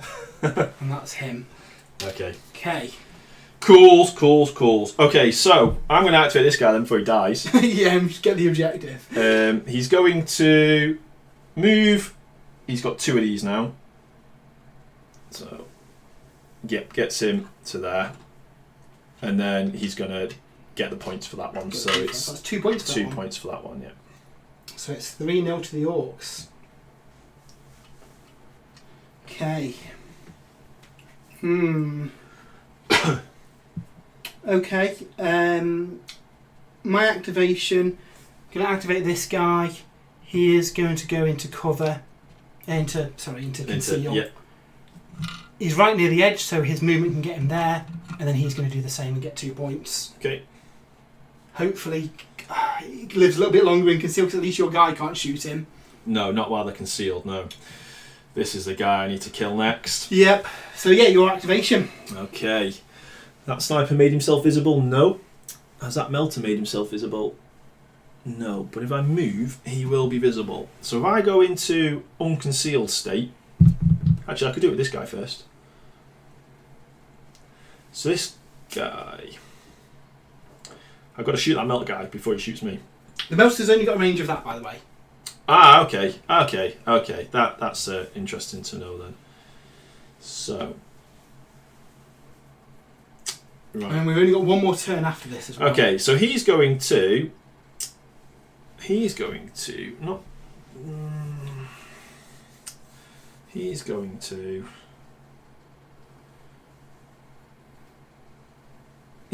move to here to get another shot off at your sniper.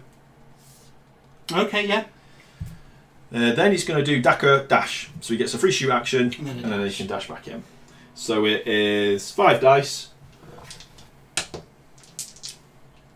These orcs have been pretty sneaky for orcs. These are what are the blue skulls are they? I can't remember what they're called. I forget. They're the ones that I think are Imperial Guard, basically. Yeah, they do all the yeah, that's it, the guard tactics. One of them wears like a commissar cloak, I remember the old one. Right, he's looking for 4s. Yes. Only 2 hits. That's good, that's good. Okay, so defence, and I didn't use my stratagem for +1 save. Maybe I should have done. Saved your Maybe point. I should have done. 5 pluses, 1. So 2 got through, did they? Yeah, 2 got through. So that is 3 damage. He's down to a single wound. And he is wounded. He is wounded, yeah. Okay, and then he dashes back in.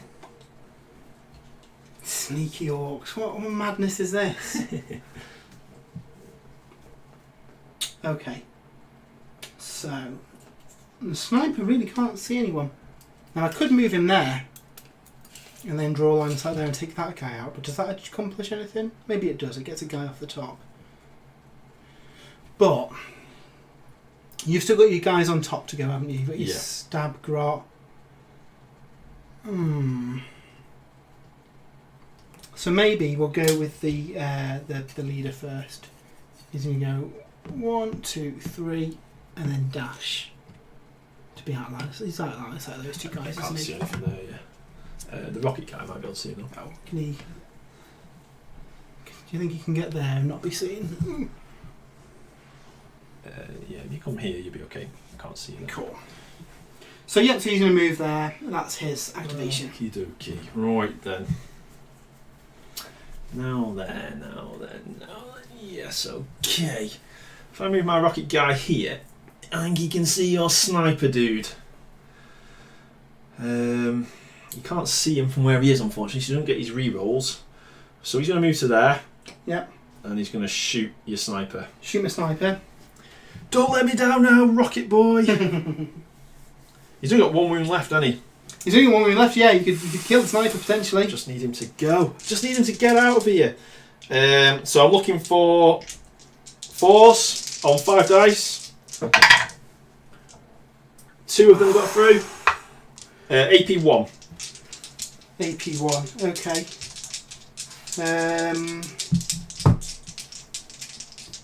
Okay. AP 1. AP 1. So he needs to save both of these to live. He saves one of them. Do I re-roll it for a 5+? No. I'm going to use in-death atonement. 1 CP. He's not removed until the end of the next activation. Guess whose activation is going next? Yes. Basically makes a lucky shot, and the only line shot he's got there, and may as well do it to get him before you take him off. So he's dead, unfortunately. But can he take out this guy before he's removed? It's quite a cool stratagem. I like that one. Yeah, no, that is good. That's a Death Krieg stratagem. Death Korps of Krieg stratagem, yeah, in-death atonement. So basically, he knows he's a goner. He just makes a lucky shot before he goes. There's a few things you could do with that, potentially like score an objective, or I don't know, get in a combat and take somebody out. Basically, just screams into death. Yeah. So he is -1 ballistic skill though, because he is very nearly dead. So Well, he is dead technically. He is dead technically. So he's only hitting on 3s. Okay. Only 3s. You have Die. Oh, I think it's enough. But you does 3 more wounds. Is that enough to kill him? it's not enough to kill him, no. He is now wounded. And then you get your defense dice. Does it really on that? No. So 3 dice. I think I've traded a kill each year. So the crit is cancelled the crit, but then your other 3 get through. And that's yeah, enough damage to kill him, but then he dies. A dead orc. Okay. Well, we traded kills there. Yeah. Okay. And that was your activation. No, that was my activation. Your activation, so it's your activation now. Yeah. Okay. Ooh, it's a bit of a bloodbath now, Jay. It is. I can get to there with the grot.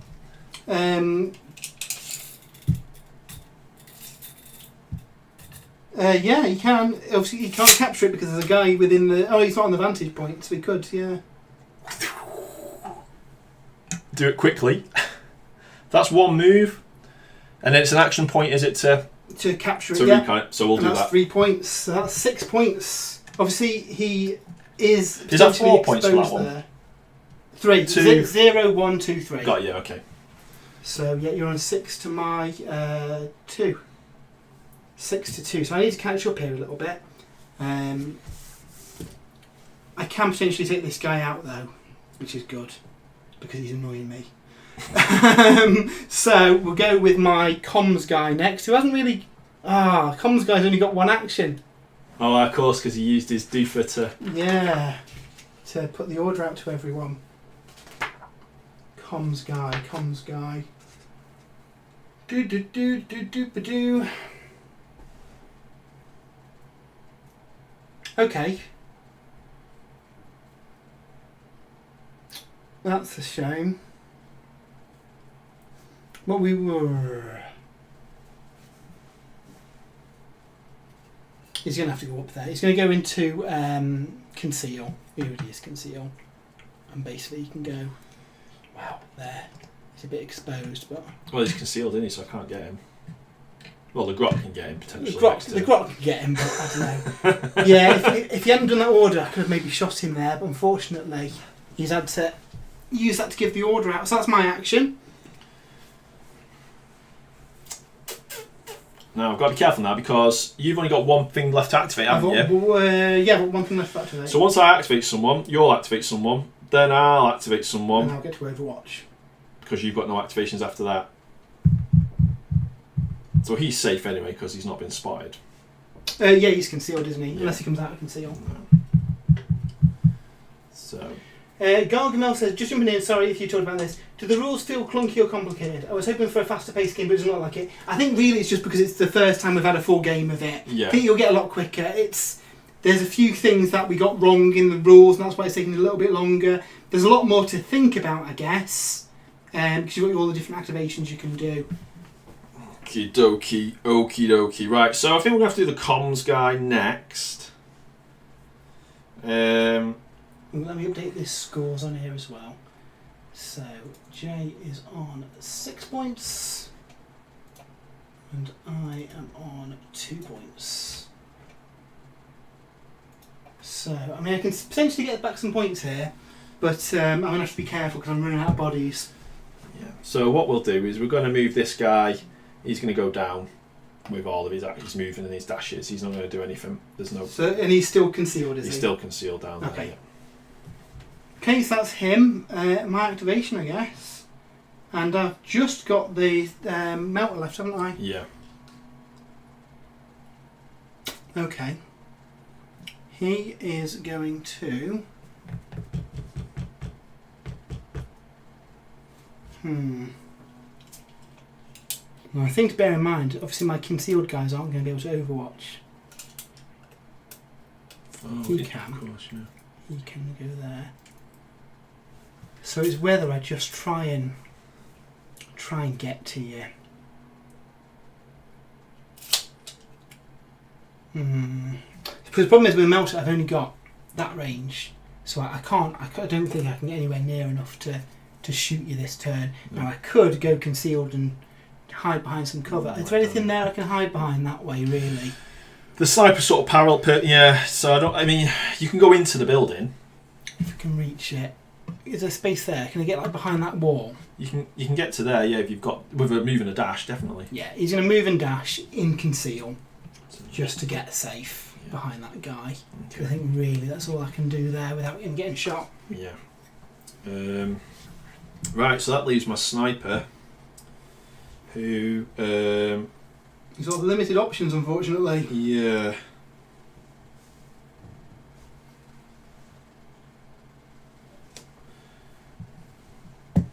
Who is at least, well, I mean, one of these two is going to get shot. That's the problem I've got now, is those two are going to get killed. You still got people to activate. Only one, just him. This is my last activate, so I've got no one else to activate. So I'm going to be able to Overwatch then. Ah, okay. Because you only Overwatch if you... I've still got models left to activate. Right, okay, that's cool then. So I'm wondering if I make him engaged, move him, and get a shot off at your guy. That's it, there's only one more turn left, so it's whether, I guess, you want to keep him on there to cover that in the final turn, or get him into a position where he can kill some stuff. Yeah, I mean, he's not going to get melted, is he? Because he's got conceal. So the only way he's going to get melted is if you get a spot on him, but you're going to have to spend a turn getting a spot on him, which gives me chance to react then with other stuff. And realistically, next turn I need 4 points to get even. Yeah, okay. Yeah, so I don't think there's anything for this fella to do. Can't see that guy. Can't see that guy. Can't see that guy. That's the only target on the board for him, but he'd have to get into melter range to have a crack at that. So he's not going to. He's just going to pass. He's just going to stay concealed. Okay, have you got any objectives that you could get? No. You've got like 3 guys under there now, haven't you? No. I've got 3 guys there, yeah. Okay. Deary, deary me. Okay, well, we're going to the 4th turning point and the final turning point. I think you've got this fairly easily, Jay, but you never know what happens in the final turn. Yeah. I think I've run out of bodies to try and get a win here. So, let's see who gets initiative. It goes to you, because I had it last time. Woohoo! I have initiative! Although, unfortunately, all your doofers are in. So it's not a great thing for me. And this is where it's quite important picking which state you guys go into. Yeah. You like flipping over that guy down there? Yeah, I will, yeah. Obviously, before all that, though, we've got the stratagem phase. And we both get a command point as well. 1 command point. I'm not going to be able to get that one, I don't think. Right, yeah, so what am I using here? Daka. Wah! So, I mean... Everyone's in line of sight. If I hadn't moved this guy up, he could potentially just got 3 points straight off the bat by activating the grot. What for? For taking the objective. I've already done that one. Can you do it multiple times? Every turn. Oh, I didn't realise that. You can do one per each once per turn, but you can keep doing it. Oh, okay. So I can do it again here. So yeah, exactly. Right. So you've probably won. Yeah. Oh, I didn't realise that. Yeah. Okay, so I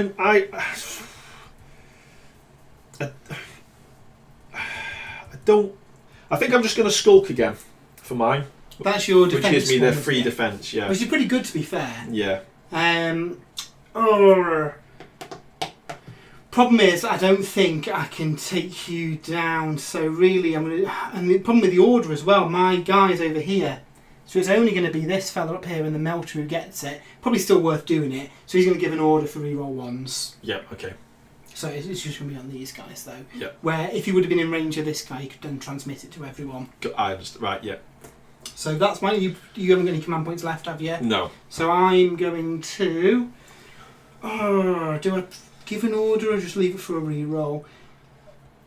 You missed out on the defence, but I mean, saying that, at the moment, you're not going to take any damage in the first turn, but I don't think it matters for me because I'll just activate him and get 2 points. Yeah. Then you'll have to move someone out, and if you want to shoot me, you're going to have to go engaged, and then I can shoot back. So maybe the defence would be a good one to have if you're in cover. Maybe. Because all these guys are in cover. It's just this guy who can deal with him, but then he's already scored the points by the time he activates anyway. I can maybe take that guy out, just for annoyance. So then it's worth I just keep it for a reroll. Okay. So I'm going to sit on that. Okay. So he's going to do his recon because he can't do his recon and move off. So he's going to stay concealed and get 2 points. Get 2 points. Yeah. So that seems like the sensible option there. So you can see already the turn's going a bit faster. Yeah, because we know what we're doing now. Yeah. And I also think as well that balancing mechanic that we mentioned before is a bit of a kick in the teeth, but actually it's kept the game, each turn has been interesting. You've got to think about what you're doing. Yeah, because it's not, there's no snowball effect, which is good. Equally, this guy's going to do the same and get 2 points. Yep. So, I mean, you're way ahead in points, and I think with some more clever movement, I could have potentially got... I needed more threat on this side. I mean, you've got 3 guys under it, haven't you? Yeah. So it's quite well defended. I really could have done with getting on this one a couple of turns earlier, because then you've got to try and shift me off that by sending someone that way. Yeah. Yeah, that's right. Oh, this guy should be activated, shouldn't he? Yeah, he hasn't activated yet now. Okay. Right, okay, so... I think we're just going to do it. We're just going to go for it. We're going to go... Move, a dash and a shot with his free action. Yeah, he could do with any action, can't he? You killed my boss! Right, so he's going on the leader. Right. Where are we? Daka boy. 5 shots, looking for 4s. Oh, you know, if I dashed him that way, if he gets within...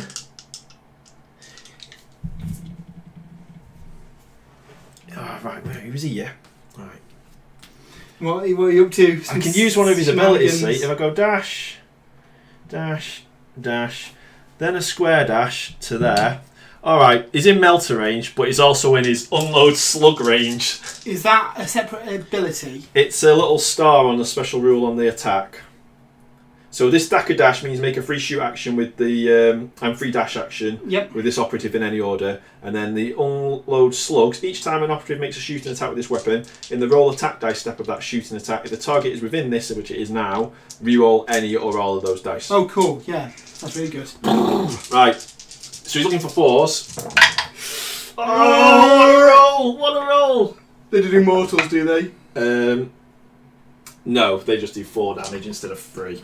Okay, this could be painful. He's got 3 defence, he's looking for 5s. Oh, I've got any stratagems here that I can use. Oh, you've got a point, haven't you? Yeah.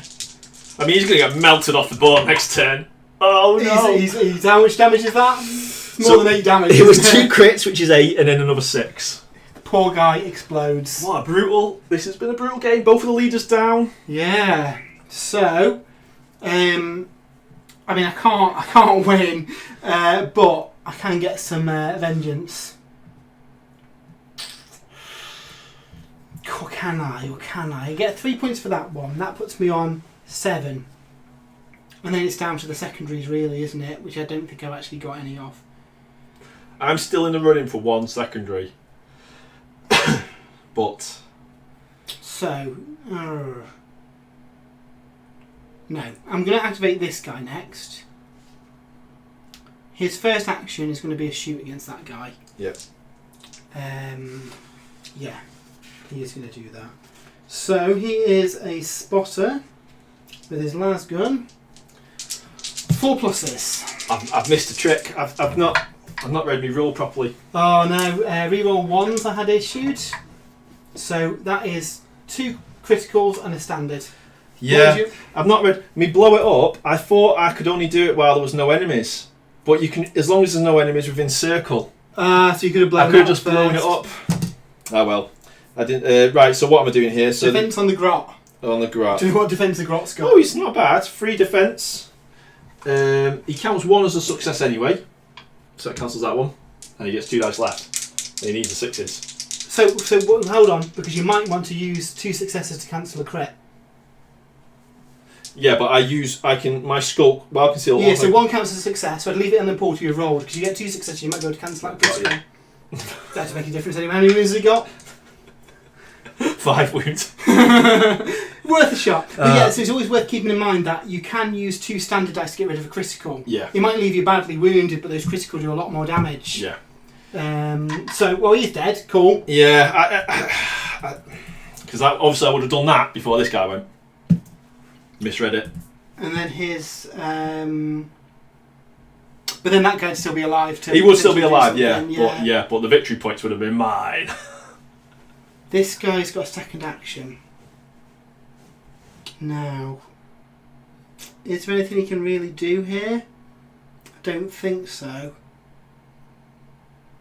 You've got 3 guys, 2 guys there. You've got 3 guys there. Okay, so I don't think I can do that.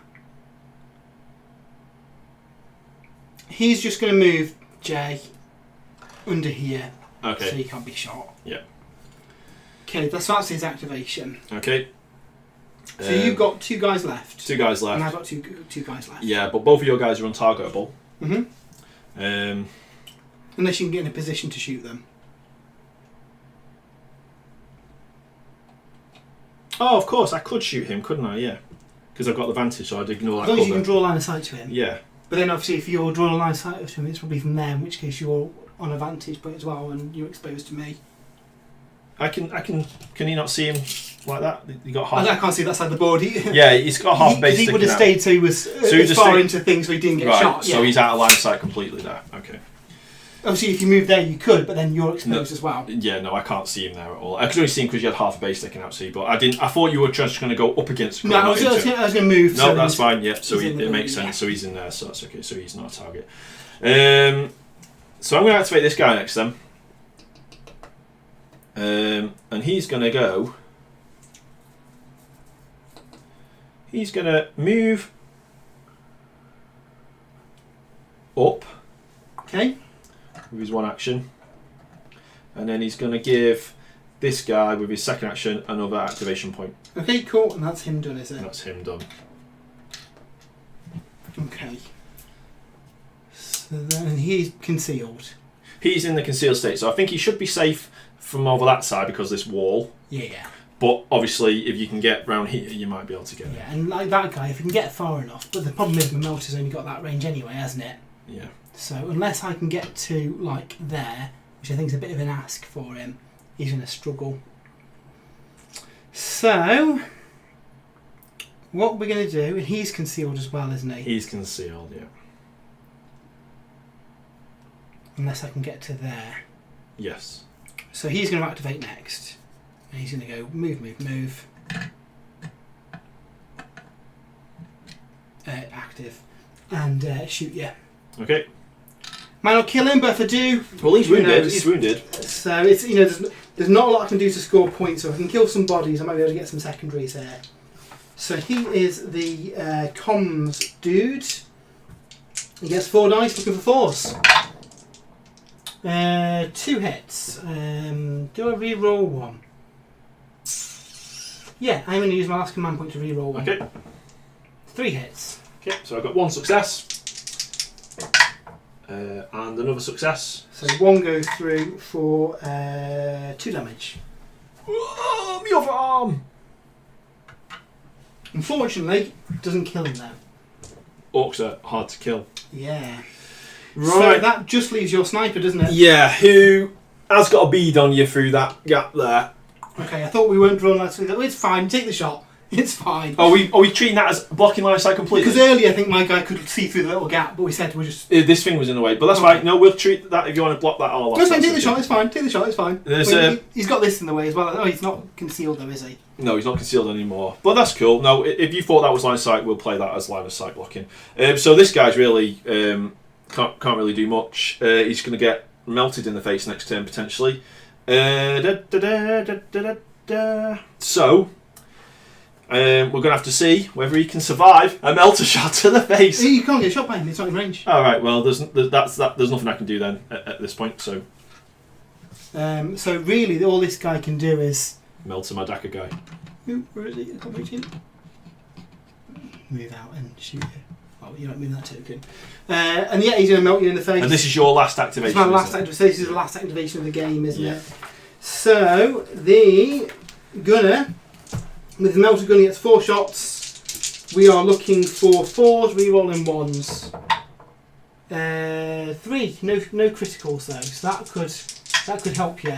Doesn't get a free one because he's not in cover. No, that's only when you're in cover. Yeah. So all right. So I need. Melter is AP2 as well. Sorry.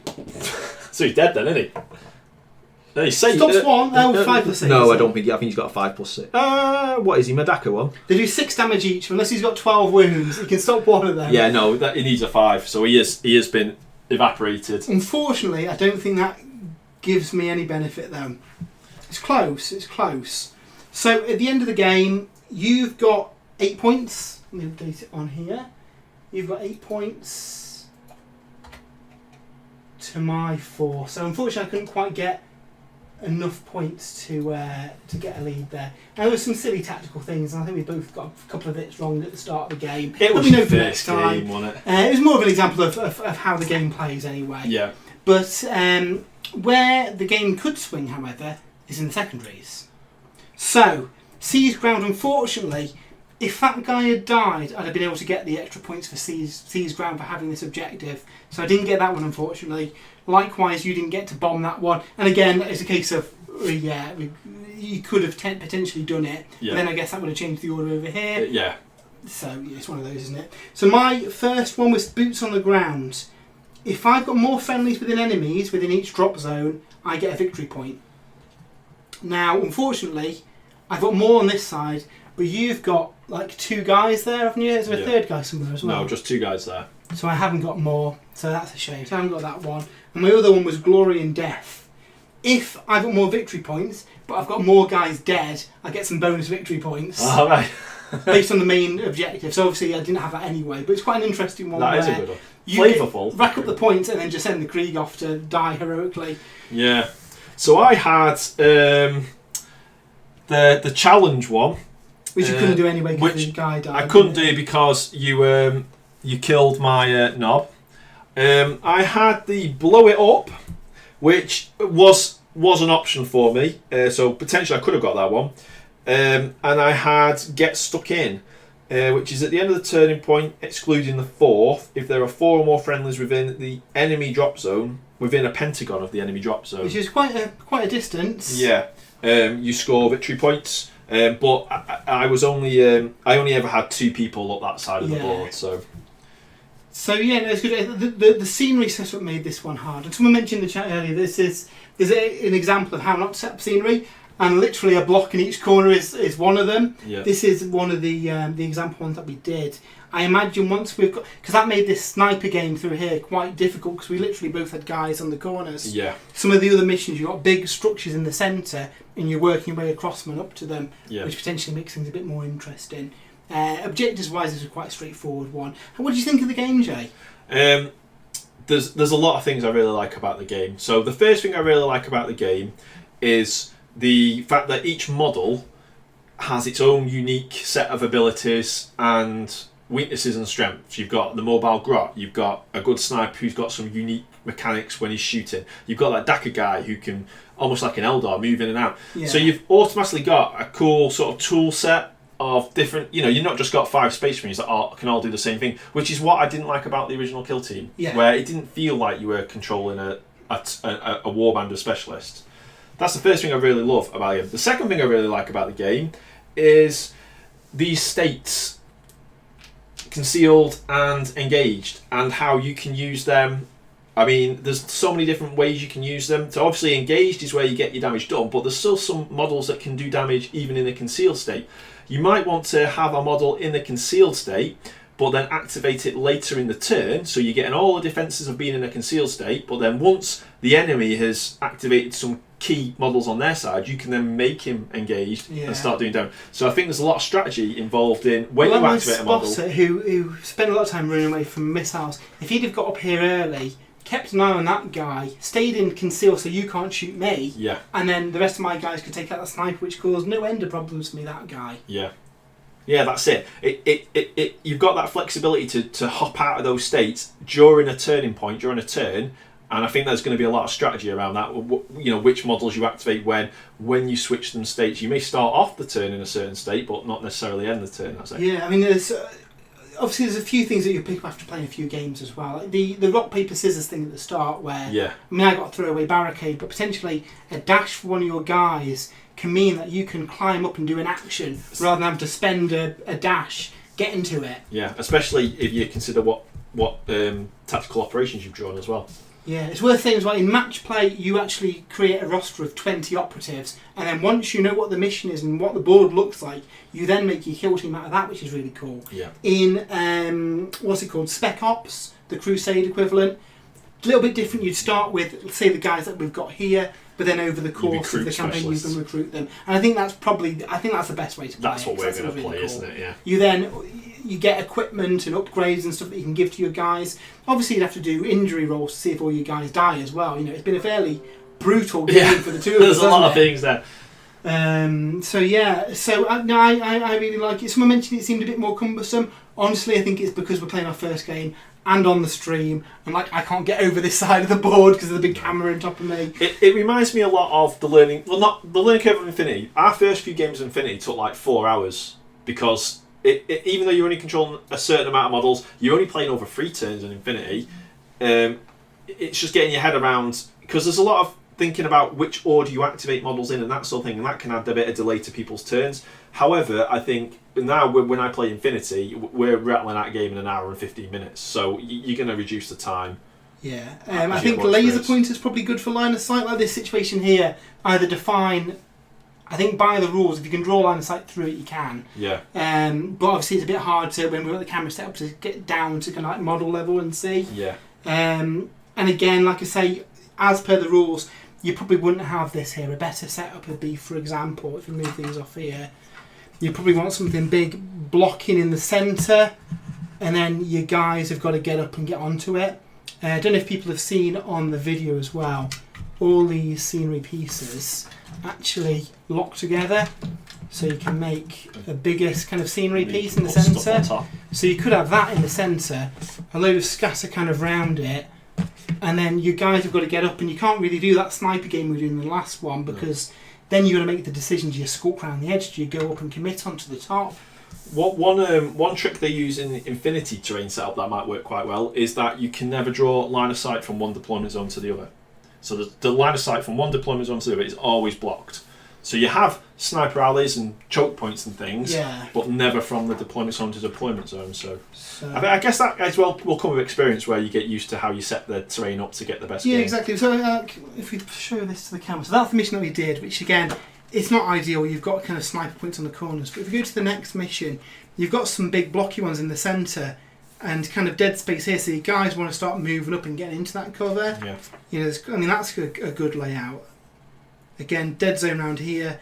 You've got diagonal drop zones, you try and get into here, and you can have some more interesting sniper battles. The way those builds, and that one's good as well. It's strange that's the first one in the book, and it's not ideal because you can have a situation where you've got 2 snipers in either opposite who you really can't do anything with because they're in cover. It's almost like mutually assured destruction. Exactly, yeah. Which I guess the idea is you've got to commit boots on the ground to send some close combat guys through. Problem is, they're in such a good position to deal with them. Yeah. There's no chance of getting through them. So, it's really fun. So, a few people saying, we're here for one more. I'd love to play another game, but we're here till like midnight. What we are going to do, though, if you come back on Saturday, lunchtime, it's about 1 PM UK time, we are going to do a battle featuring factions out of the Kill Team Compendium.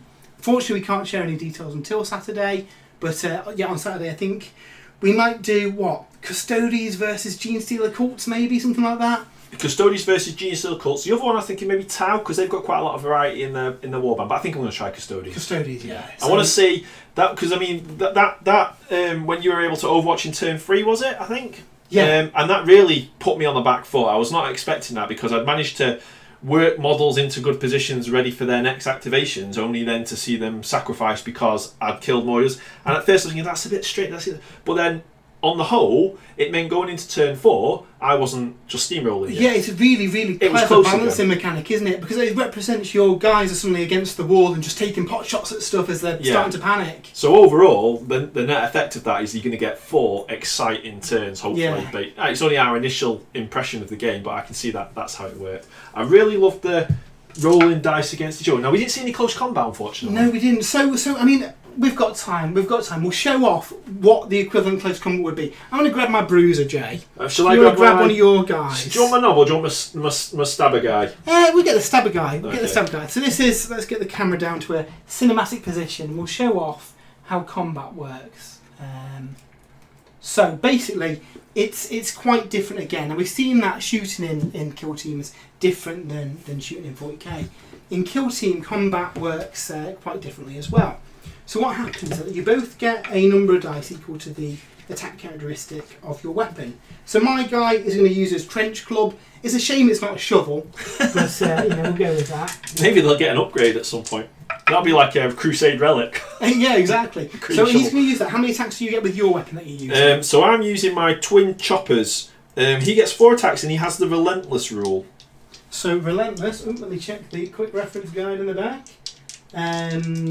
Relentless. Every time a friendly operative fights in combat, in the roll attack dice step, you can re-roll 1 or any of your dice. Okay. That's cool.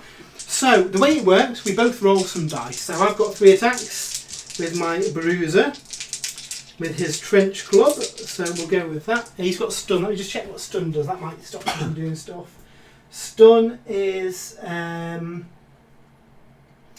each time a friendly operative makes a shooting attack with this weapon. Shooting, that's fine. With your shovel. Shooting, that's strange that. Why has that got stun? How very strange. I mean, I know Krieg love their shovels, but I didn't think they loaded them into their mortars. Yeah. Okay, that might be a mistake, and it might have a another thing can do with it. But yeah, let's go with this. So trench club, he makes 3 attacks. So I roll mine at the same time. He rolls yours at the same time, yep. So we've both got. What's your weapon skill? So I can re-roll, can't I? So I'll re-roll that one with my relentless skill. Yep. Yeah. So my weapon skill is 3+. Cool. So that works quite well. Let me just switch over to the dice cam to show this. So the way it works, say if I charged you, I can choose to either strike or parry. So you charge me, okay? So I'm thinking, actually, you could do quite a bit of damage to me here. So with my first dice, rather than do damage to you, I'm going to parry. So he blocks one of your blows and removes a dice from your pool. Okay. You can now choose to make a blow. Again, you can either attack me and do damage, or you can try and remove one of my dice. Okay, so I'm an orc. I'm going to attack you. Yep, so brilliant. It doesn't matter which dice I choose, it has no bearing. No, if it was a 6, obviously we've got the concept of criticals in this. Yeah. So that would just do the straight damage to me, which is what, 3, 4 damage? A twin chopper is 4 damage. So 4 damage, he's got 3 wounds left. So, I would be clever here, because if I could in theory just block the next 2, but if I do that, your second one there, you just attack with and kill him. Yeah. So I may as well do some, and really, realistically, maybe I should have started with doing some damage to you. Yeah. So I choose to strike with that, doing 3 damage to you, and then you finish me off with the last blow. Or you could choose to stop that one and then do the damage with the final one. Yeah. Where you've got 6s in there, it makes a bit of a difference because you've got those criticals that can do a lot more. So I could use 2. No, that's only shooting 2 defense dice, isn't it, to stop a critical? That's right. Yeah. Okay. Yeah. So you've attacked me. You've done 3 damage to me. Did you say? So I mean that was an example where we really both hit with all of them. So Yeah. you'd be able to just attack back and finish him off. Yeah. With the If you hit second with blow. all your dice and you've got more dice, you've got the advantage. But where if, I don't know, you'd have hit with 1 and I'd have hit with more, I could maybe use some of my dice to negate the damage that you're going to do to me, Yeah. and then put the damage through to you. Yeah. So I think that's quite an interesting mechanic. Okay. It's definitely something a bit different. So yeah, that was a quick look. It's about 2.5 hours into the stream, but that is Kill Team Octarius. The box is honestly really, really cool. I mean, I think the bits that you'd need to play, so the core rulebook, the tokens, the little barricades and everything, comes to about £62, I believe, if you're buying it full price from Games Workshop. So arguably, and the cards as well. So arguably, for an extra 60 quid, you're getting the scenery, you're getting the Death Korps of Krieg, and you're getting the Ork Kommandos. So yeah, I really enjoyed building it. This scenery I put together in like a day. Built and painted in a day, dead quick. Just nice, lead belcher and then contrast and washes really to kind of get the effect on here. They're a bit rough and ready, and I'll probably detail them up a little bit. But it's Where's your Ork workshop, Matt? Do you have it to hand? Because I guess that's sort of the same sort of style, isn't it? You could probably make quite some nice Joe for your mech shop for your. Oh yeah, speed definitely. boots, yeah. So Gerald's just pointed out the second part of the stun rule should cover melee. It makes your first crit turn an enemy's hit into a miss, and then your second crit reduces the enemy's AP by 1. So that's cool. I think it's misleading on the rule. It just says it applies to shooting. Yeah. It should apply to So if you'd rolled a 6, I would have been down to 3 dice. Yeah, so the first one would turn a crit hit into a miss, and then the second crit would reduce the AP. So yeah, it would reduce your dice pool, and if you got more than one, then it would reduce your AP as well. So pretty good. So yeah, it's up for pre-order on Saturday. Like I say, we're going to do another stream on Saturday with some different factions, with a different mission, and maybe a bit more of an interesting scenery setup as well, because the custodians are going to have a fight on the hands if they want to win. I've got no snipers. Cool, so I hope you've all enjoyed it in the chat. Apologies for the few little mistakes we made. It is our first time on the stream with this game. If you've enjoyed it, stick around. We do lots of videos. We generally have a live game on a Saturday. We have a painting stream on a Sunday. And then obviously all the normal reviews, unboxings and all that kind of stuff. Podcast goes out on a Wednesday. Head to spruesandbrews.com for all our other content. We have a full in-depth write-up of Kill Team as well. So I hope you've all enjoyed that. And we'll see you real soon. Thanks a lot, guys. Bye.